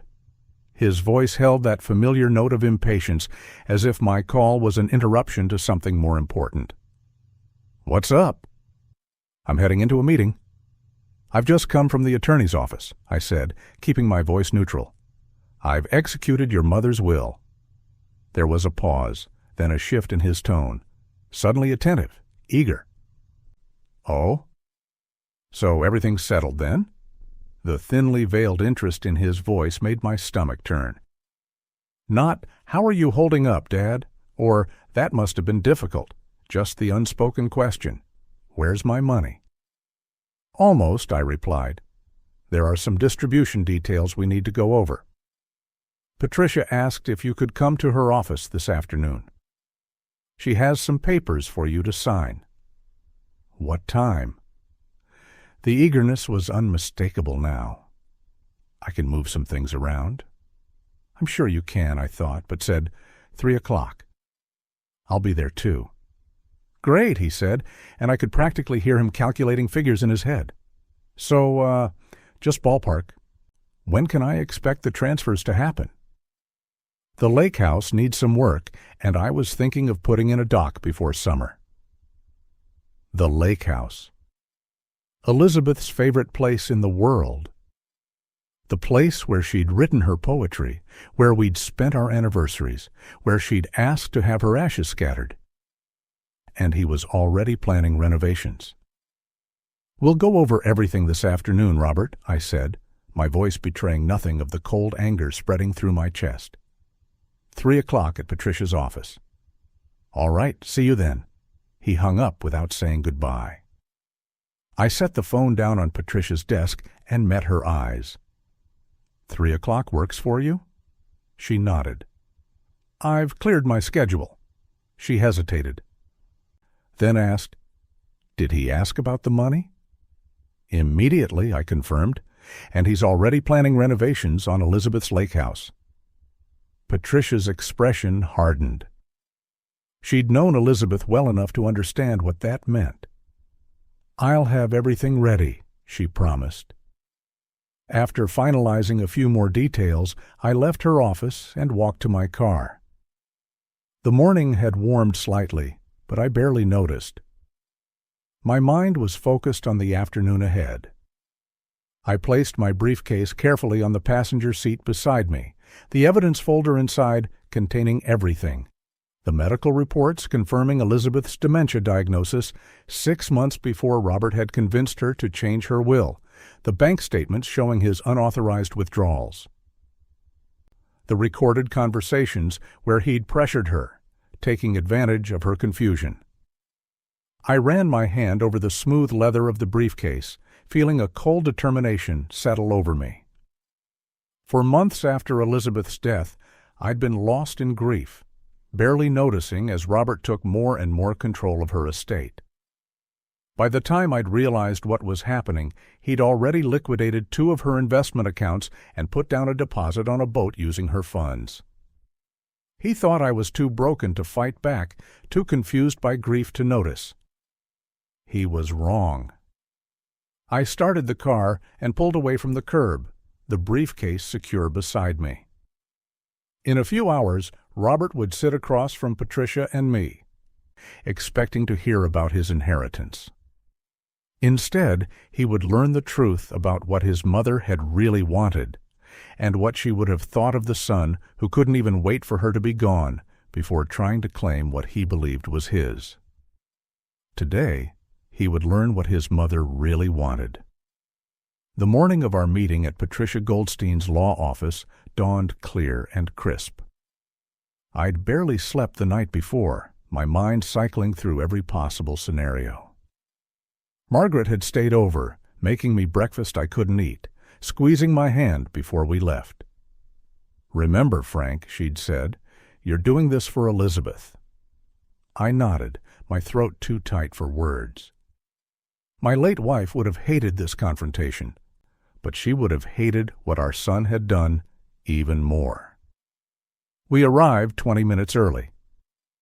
Patricia's office occupied the third floor of a renovated brownstone downtown, all polished wood and tasteful art. Her assistant showed us to the conference room where Patricia waited, surrounded by stacks of folders and a laptop. She rose to greet us, her handshake firm, her eyes kind but determined. "Are you ready for this, Frank?" she asked. I nodded, settling into one of the leather chairs. Margaret sat beside me, her presence steadying. We reviewed our strategy one last time while waiting for James to arrive. At precisely 10 o'clock, we heard voices in the reception area. Patricia's assistant opened the door, and James strode in, his attorney trailing behind him. My son looked immaculate in his charcoal suit, not a hair out of place. His confidence was palpable, bordering on arrogance. He barely glanced at me, offering only the briefest of nods before turning his full attention to Patricia. "Let's get this over with," he said, checking his watch. "I have meetings this afternoon." Patricia gestured for them to sit. "Thank you for coming, Mr. Harmon," she said to James's attorney, a thin man with wire-rimmed glasses. "I believe we can resolve this matter efficiently today." She turned to James. "Before we begin, I wanted to ask if you had any questions about your mother's care in her final months." James shifted in his seat. "I don't see how that's relevant to my father's financial mismanagement," he said. "My mother's memory was failing. Dad took advantage of that to redirect assets that were meant for me." I felt my chest tighten at his casual dismissal of Elizabeth's mental capacity, at how easily he could reduce 47 years of marriage to financial mismanagement. Margaret's hand found mine under the table. "Actually," Patricia said, opening the first folder, "that's precisely what I wanted to discuss." She slid a document across the table. "This is your mother's original will, executed 3 years before her death. You'll note on page 4 the specific bequest of $175,000 to you, with the remainder of the estate passing to your father." James barely glanced at it. That was before her condition deteriorated. "She made changes."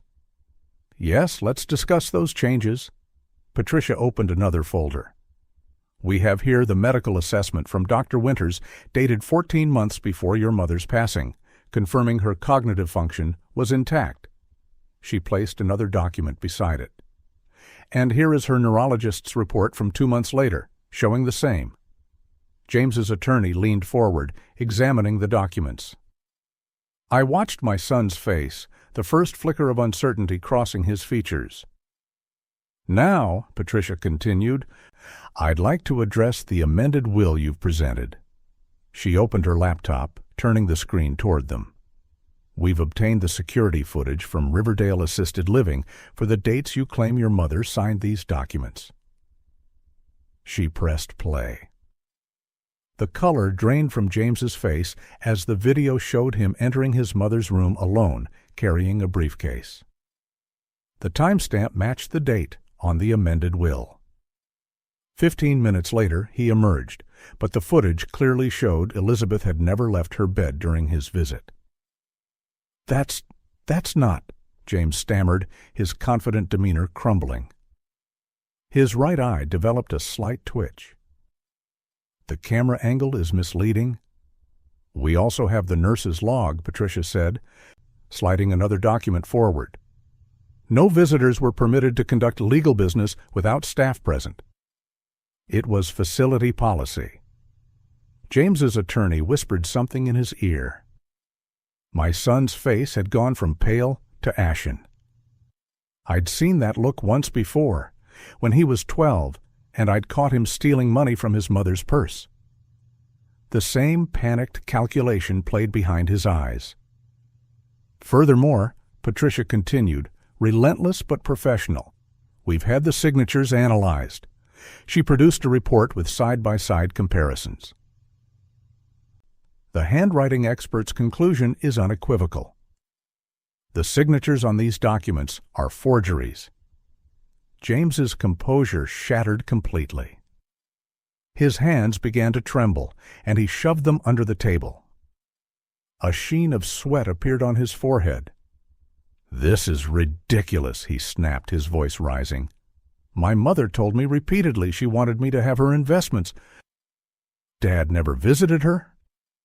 He abandoned her there. I felt the familiar stab of guilt, but Margaret squeezed my hand.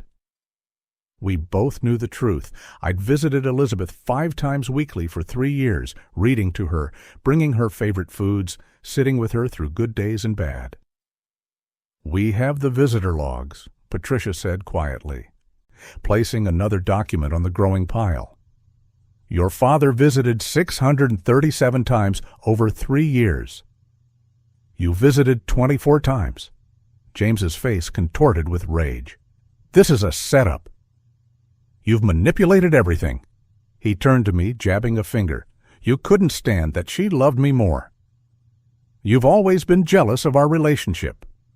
His attorney placed a restraining hand on his arm, whispering urgently in his ear. James shook him off. Look, James said, his tone abruptly shifting to conciliatory. There's been a misunderstanding.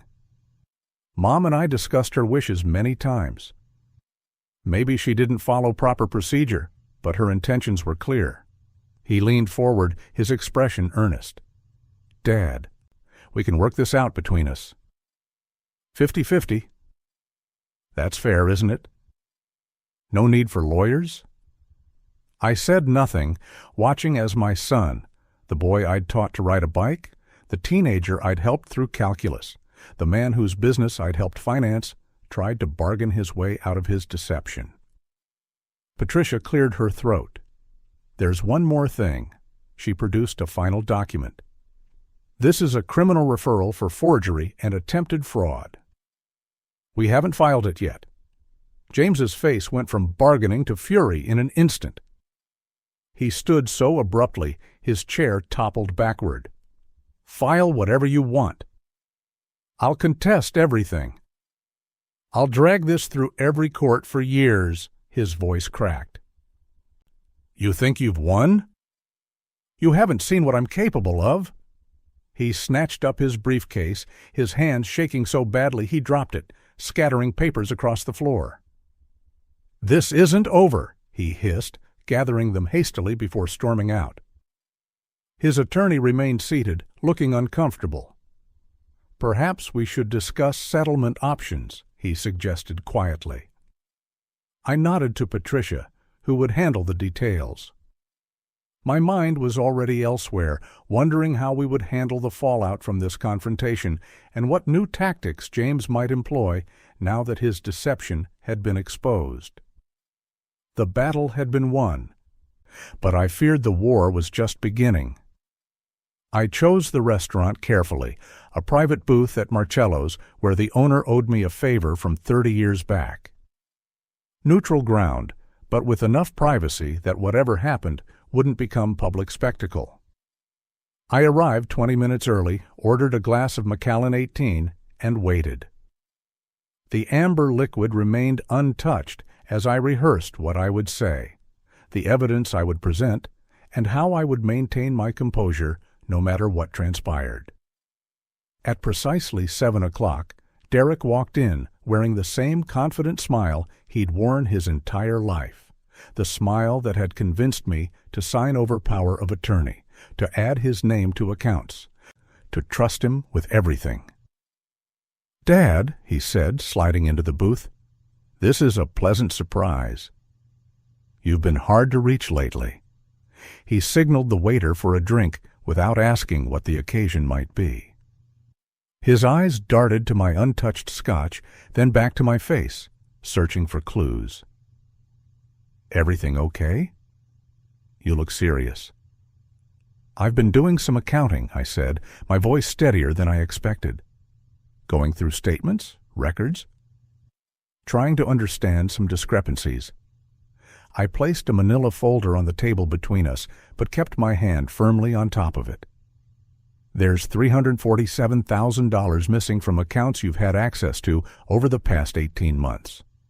Derek's expression shifted almost imperceptibly, a tightening around the eyes, a slight twitch at the corner of his mouth. Then the smile returned, broader but somehow less convincing. "Dad, come on. You know I've been managing your finances since Mom got sick. There's been a lot of movement between accounts, investments, medical expenses. If something looks off, I'm sure there's a simple explanation." He reached for the folder, but I didn't lift my hand. "I've spoken with the bank manager at First National, and with Eileen at the investment firm." I kept my tone matter-of-fact, as if discussing the weather. The transfers weren't for medical expenses. They weren't for investments. They went directly to your personal accounts, to pay off gambling debts, to fund that boat you bought last summer, to cover the down payment on the cabin you never mentioned. With each item, I watched the confidence drain from his face, replaced by something harder, colder. "You've been spying on me?" His voice rose slightly. The waiter approached with his drink, sensed the tension, and retreated without a word. "After everything I've done for you and Mom? Managing your affairs while you checked out emotionally? Making all the hard decisions while you sat around feeling sorry for yourself?" His hands were flat on the table now, fingers spread wide as if bracing for impact. I opened the folder and turned it toward him. Page 3 shows the $42,000 transfer to Vegas Resort Holdings. Page 7 shows the $68,000 wire to your separate account in Denver, the one you opened with your girlfriend's address. Page 12 details the systematic withdrawals from your mother's care fund. I kept my voice low, controlled. "I'm not here to argue, Derek. I'm here to understand why." The facade cracked completely then. His face flushed dark red, and he slammed a fist on the table hard enough to make the glasses jump. "You want to understand why?" "Because I deserved it. 43 years of being the good son, the responsible one. Taking care of everything while you got all the credit for building the business I actually ran for the last decade. Then Mom gets sick, and suddenly it's Derek will handle it, while you disappeared into your grief." He leaned forward, lowering his voice to a hiss. "You were both so easy to manipulate. A sad story here, a document to sign there. Mom was even easier after the dementia started. She'd sign anything if I told her it would make you happy." The words hit me like physical blows, but I kept my expression neutral, taking a slow sip of my scotch for the first time. The burn in my throat helped anchor me as Derek continued his tirade, shifting from blame to justification to outright accusation. I thought of Margaret, how she would have been devastated to hear our son speak this way. I thought of the decades we'd spent building what we had, believing we were creating a legacy of values, not just assets. "You're not even listening to me!" Derek's voice snapped me back to the present. His eyes were wild now, darting around the restaurant as if looking for escape routes. "This is typical. You think you know everything, but you have no idea what I've been dealing with. The debts aren't my fault. If you'd been more generous with what was rightfully half mine anyway? Half yours? I interrupted quietly. The money your mother and I earned over 50 years of work? The savings we set aside for her care? For our retirement? That was rightfully yours to gamble away? My calm seemed to infuriate him further. He leaned across the table, his voice dropping to a dangerous whisper. Here's what's going to happen. You're going to transfer $200,000 to me by tomorrow noon. You're going to sign the lake house over to me as we discussed last year. And you're going to stop this ridiculous investigation. His smile returned, but it was all teeth now, no warmth. Otherwise, I'll make things very public. How you neglected Mom in her final months. How you were mentally unfit after her death. How I had to step in to prevent financial ruin. The family name you care so much about. I'll drag it through every court and newspaper in the state. I studied my son's face, the face that had once lit up when I entered a room, that had looked to me for guidance, for approval. I saw nothing of that boy now. Nothing of Margaret. Just a stranger wearing familiar features distorted by greed and desperation. I closed the folder and slid it back toward my side of the table. I won't be transferring any money to you, Derek, I said, my voice steady despite the ache in my chest. And I won't be signing over any property. What I will do is give you 24 hours to return what you've taken, to provide a full accounting of every dollar, and to resign as trustee from all family accounts. I stood up slowly, placing exact change for my untouched drink on the table. After that, the decisions move beyond my control. The evidence goes to the authorities, to the Bar Association, to the partners at your firm. The choice is yours. As I walked away, I heard him call after me, his voice a mixture of rage and panic. I didn't turn back. My hands trembled slightly as I pushed open the restaurant door, but my mind was clear. For the first time in months, I knew exactly what needed to be done. The confrontation was over, but the reckoning had just begun. I had 24 hours to prepare for whatever came next, whether it was reconciliation or war. The certified letter arrived on a Tuesday morning, the return address from a law firm I'd never heard of. Blackwell, Stern and Associates. I set my coffee down and opened it carefully, somehow knowing before I even unfolded the document what it would contain. Notice of intent to contest, last will and testament. The letterhead was aggressive, bold black lettering on thick cream paper. My son David had hired what appeared to be the legal equivalent of a sledgehammer. According to the 5-page letter, my recent changes to my will were made under duress and with diminished capacity. The attorney, one Maxwell Stern, alleged I had been unduly influenced and that the new distribution of assets represented a radical and unexplained departure from previously stated intentions. The letter demanded I rescind the changes immediately or face litigation that would thoroughly examine all aspects of my mental competence and decision-making capacity. The thinly veiled threat was clear: either put David back in the will for his expected millions, or be dragged through a humiliating court battle questioning my sanity. I called Margaret immediately. "They're claiming I'm incompetent," I said, hearing the weariness in my own voice. David's found himself quite the attack dog. Margaret, ever practical, scheduled an appointment with our attorney for the following morning. "Don't respond to anything until we've talked to Richard," she advised. "And Alan, save everything, every letter, every email, every text. We'll need it all." That evening, my phone buzzed with a text from David. "Dad, this doesn't have to get ugly. Just fix the will, and all this goes away." I didn't respond. 20 minutes later, another message. I have documentation of your erratic behavior over the past year. Mom kept records. This was a blatant lie. His mother had been gone for over a decade, and our relationship, while strained at times, had never involved any documentation of erratic behavior. I took screenshots of the messages, but maintained my silence. The next morning, as I was backing out of my driveway to meet with Richard, my attorney, another text arrived.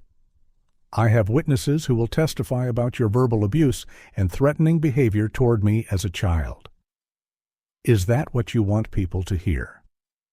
Your choice. My hands tightened on the steering wheel. The accusation was not just false, it was the exact opposite of our reality. I had been the one walking on eggshells around David's explosive temper since he was a teenager. I had been the one making excuses for his behavior to teachers, neighbors, and eventually his own wife. The unfairness of it made my chest ache, but I drove on without replying. Richard's office was a calm contrast to the storm brewing in my personal life. He reviewed the letter from Stern while I sipped water and tried to maintain my composure.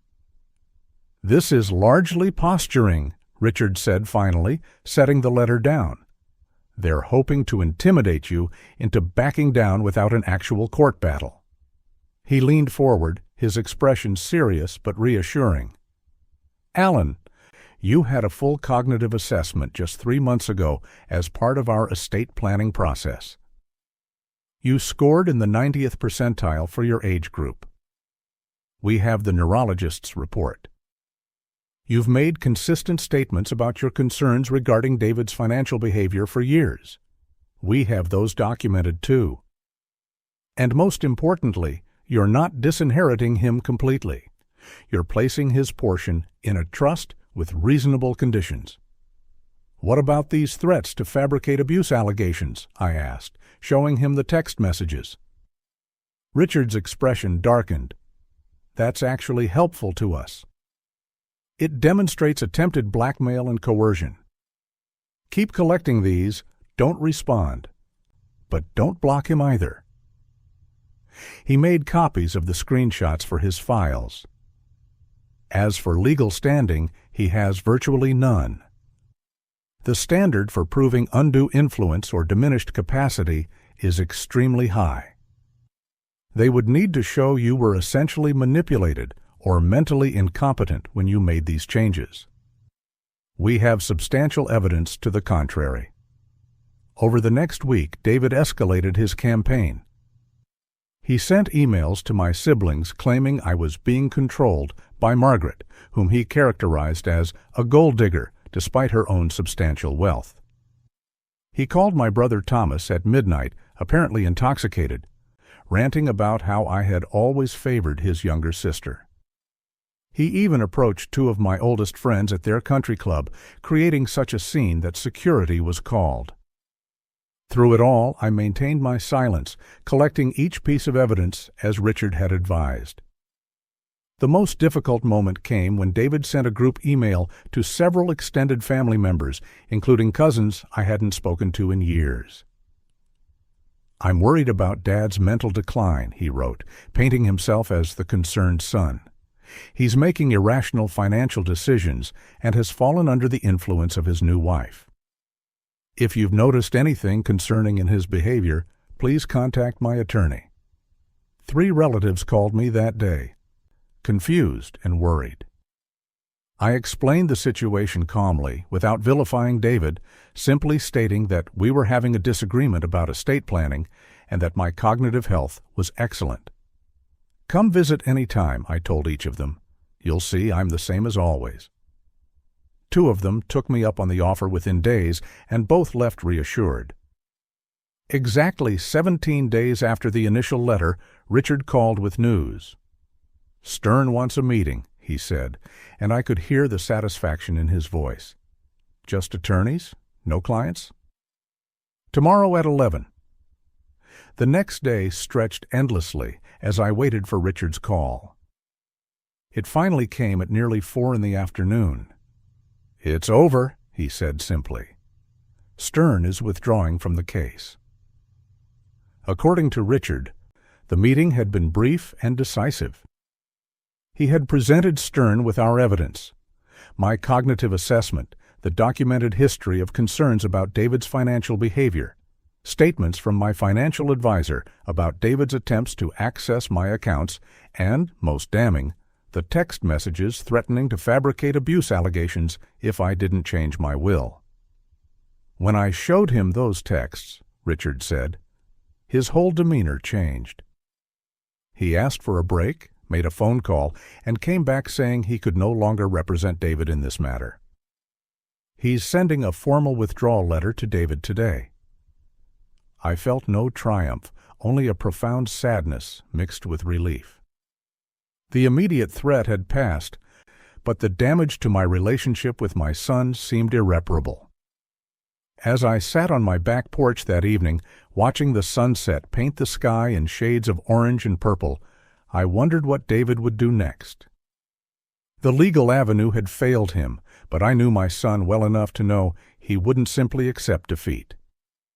This battle was over, but I suspected the war for what he believed he was entitled to had only just begun. The grand ballroom at the Westbrook Hotel had been transformed into something magical. Crystal chandeliers cast a warm glow over tables adorned with white orchids and silver candelabras. A string quartet played softly in the corner. 200 of the city's most influential people mingled in evening wear, champagne flutes in hand. I adjusted my bow tie in a mirrored pillar, hardly recognizing the man staring back at me. 6 months ago, I couldn't have imagined standing here, about to make this announcement. 5 minutes, Mr. Harmon, the event coordinator whispered, touching my elbow gently. I nodded, taking a deep breath.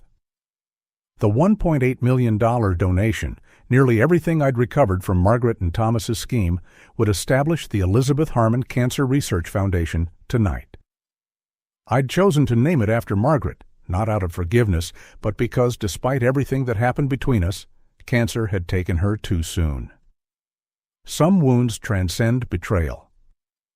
Dr. Abrams, the chief oncologist who had treated Elizabeth during her final months, approached with a warm smile.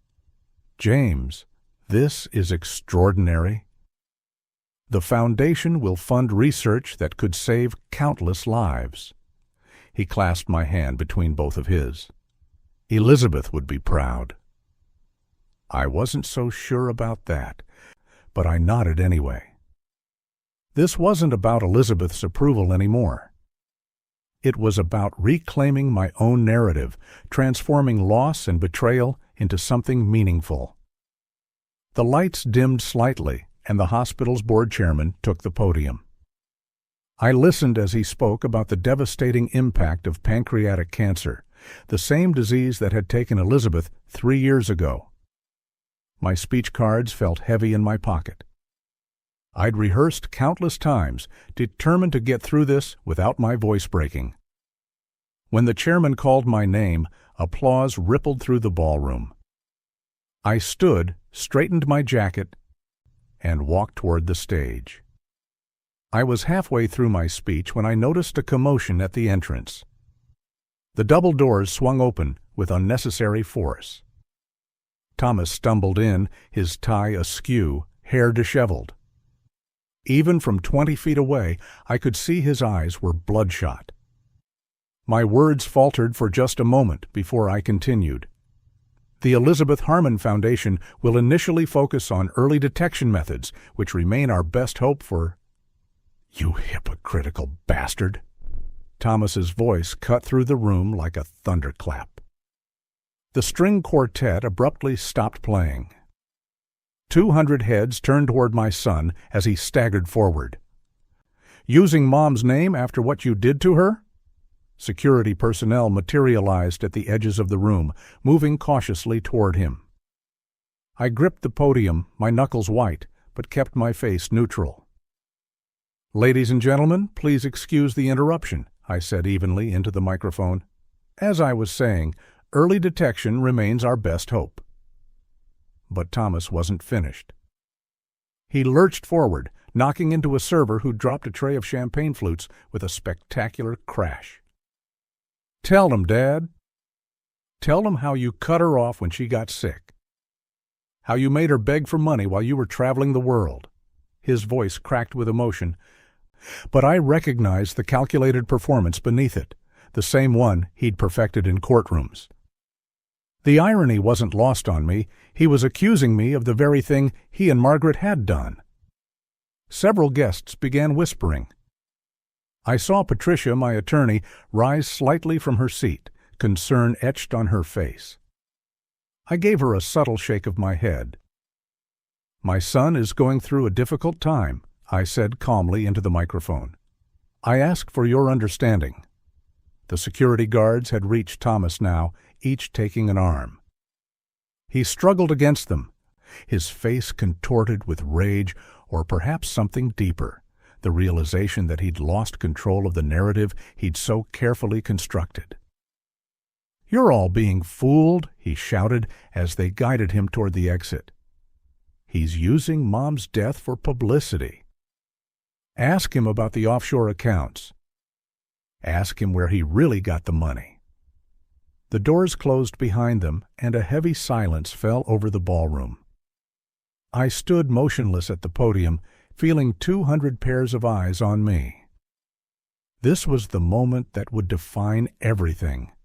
Would they believe Thomas's drunken accusations or the months of careful relationship building I'd done with the medical community? After what felt like an eternity, Dr. Abrams stood up. "I had the privilege of being Elizabeth's oncologist," he said loudly, addressing the room. "And I can tell you that James visited her every single day during her 3-month hospital stay. He slept in a chair by her bed more nights than I can count." Murmurs of sympathy rippled through the crowd. Then Margaret's sister Catherine rose from her seat near the back. "My sister made mistakes in her final years," she said, her voice trembling slightly. "Mistakes that hurt James deeply. This foundation is an act of grace that she didn't deserve, but would have appreciated." I hadn't expected Catherine's support. We'd spoken only briefly since the truth about Margaret and Thomas came out. Her words carried weight, validating everything I'd worked toward. One by one, others stood to share memories of Elizabeth, her volunteer work at the Children's Hospital before she got sick, her fundraising efforts for the arts, stories I'd almost forgotten in the shadow of betrayal. With each anecdote, I felt something shift inside me. Not forgiveness exactly, but a separation. The Elizabeth they remembered was real too, existing alongside the woman who had conspired with our son to take everything from me.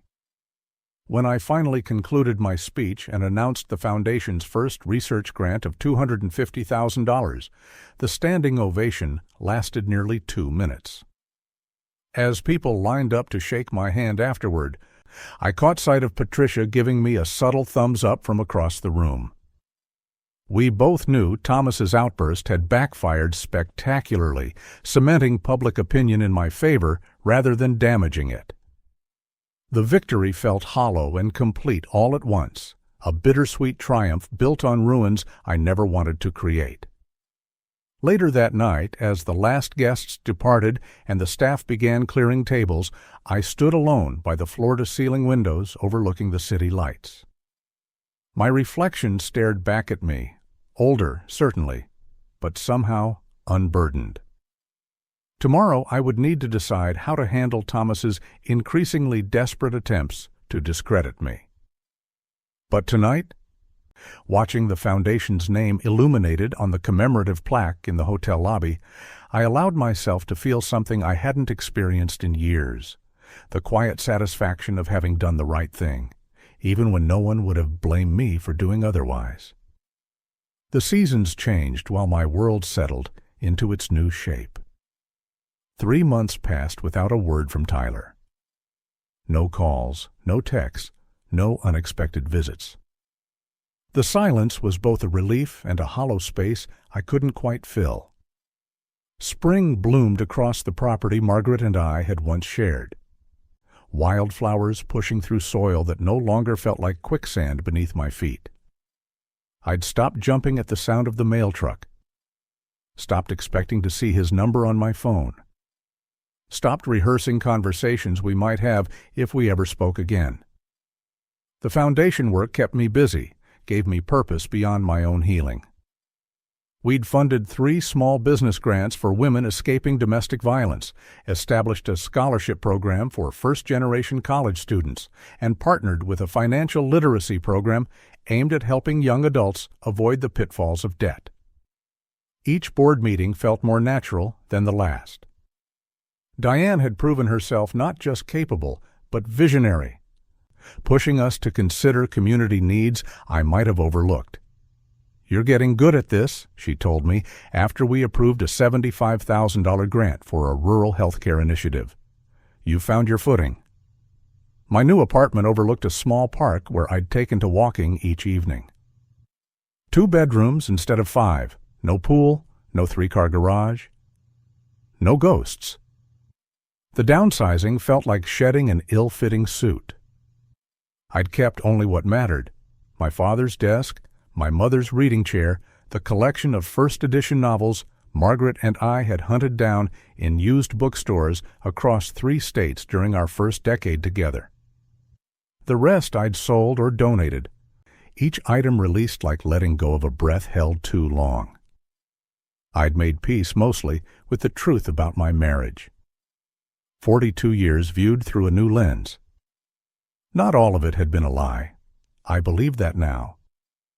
There had been genuine moments, real connection, especially in those early years. But Margaret had made her choice, had protected Tyler at my expense, had kept his secrets until they became hers.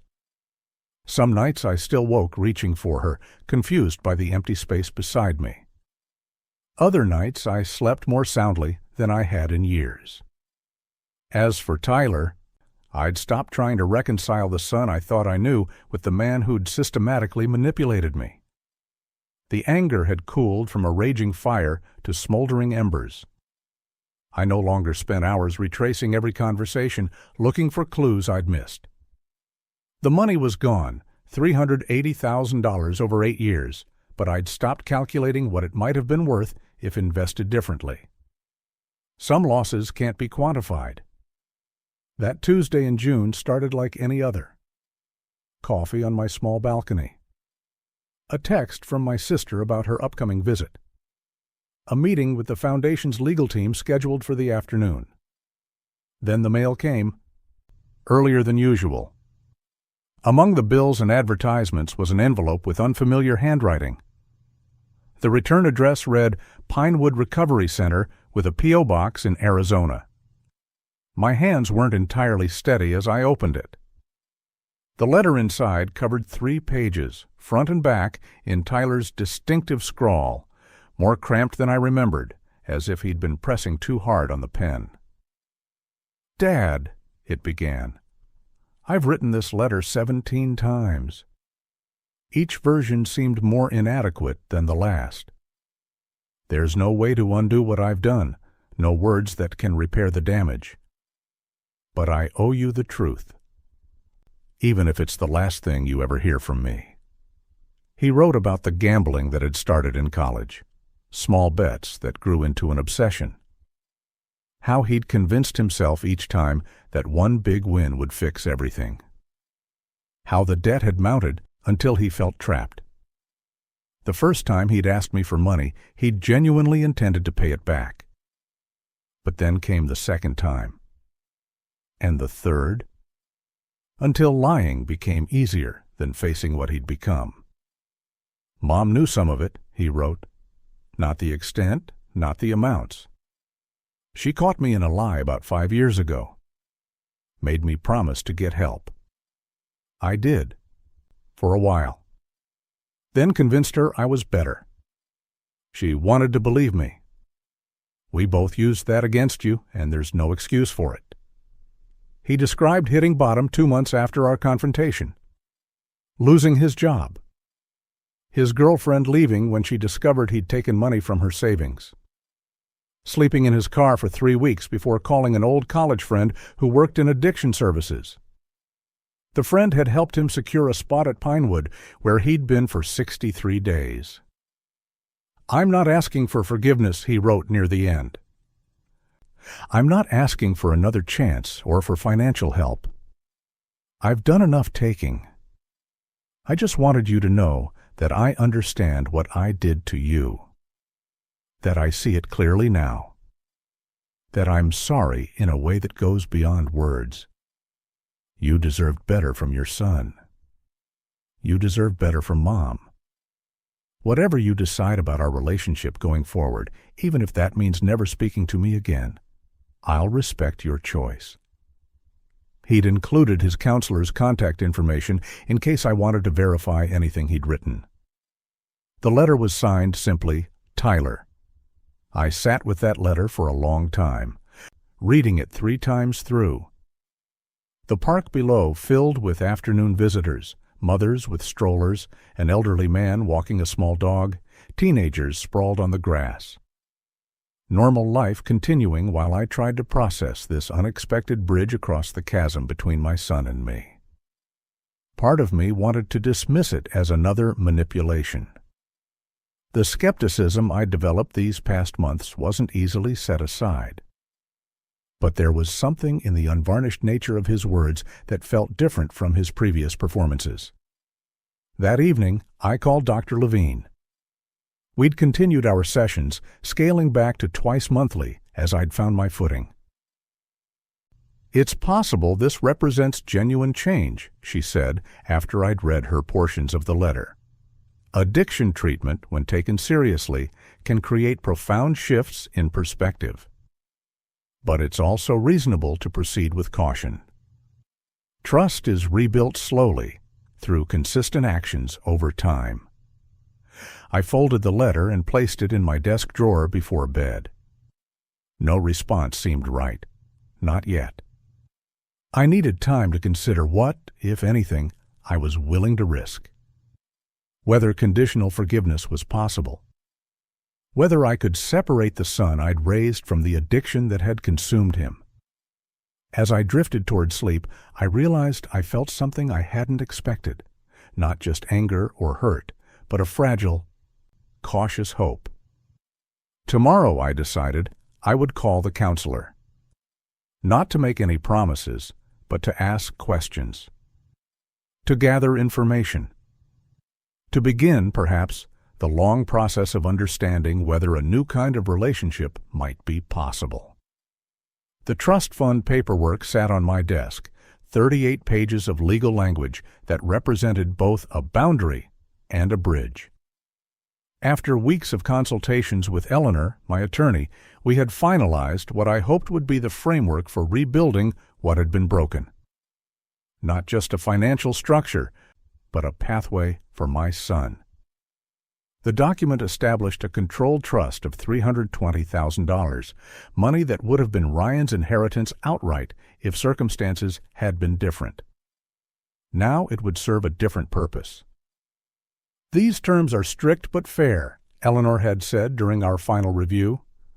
"The rehabilitation requirement is clearly defined, completion of a 90-day inpatient program followed by 1 year of outpatient treatment with documented attendance.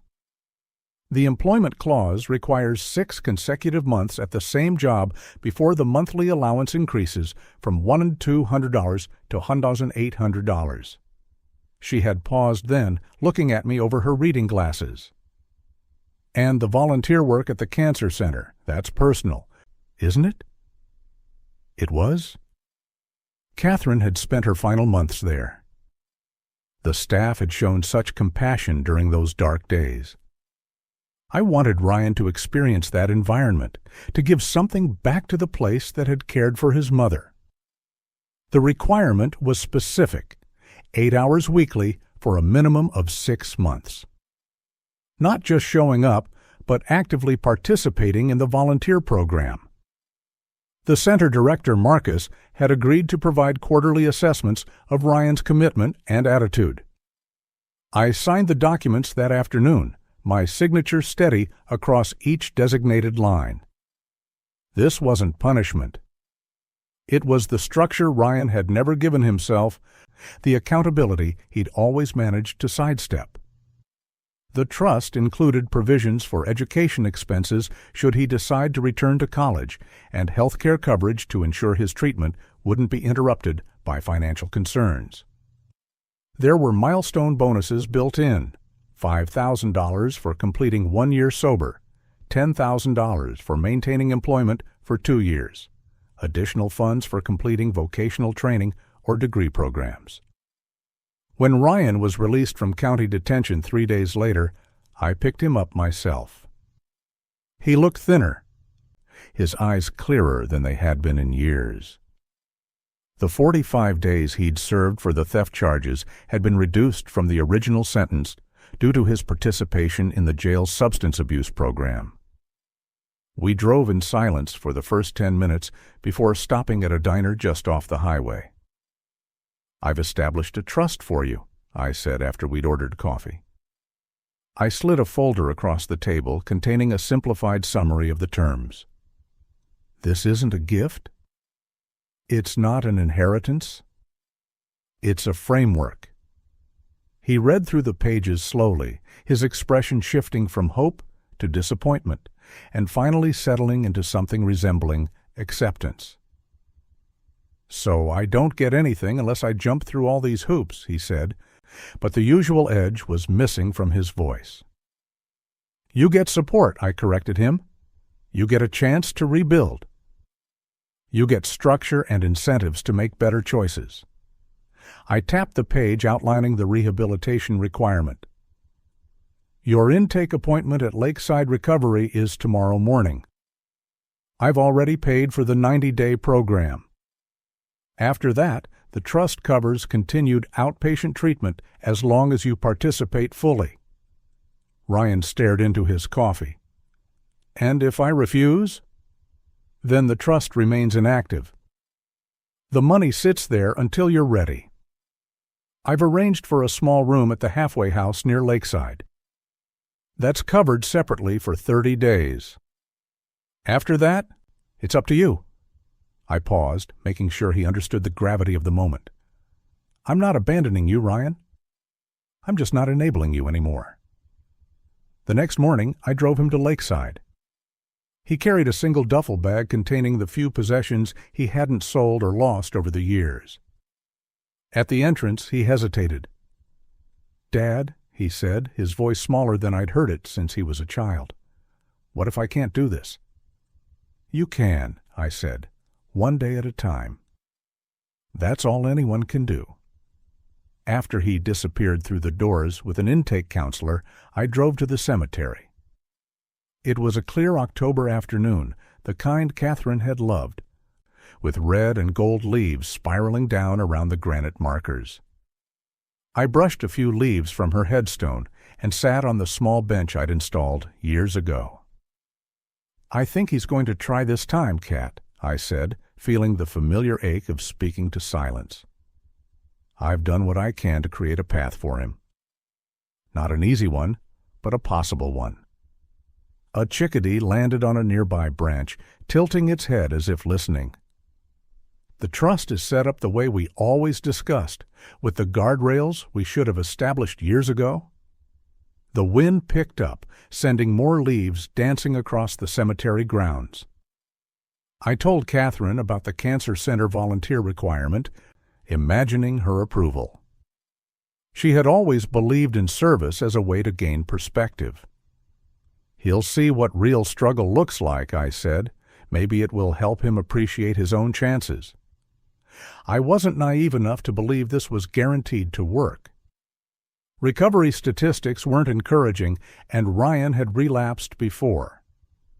But something felt different this time, perhaps the reality of legal consequences, perhaps hitting a bottom low enough to create genuine desire for change.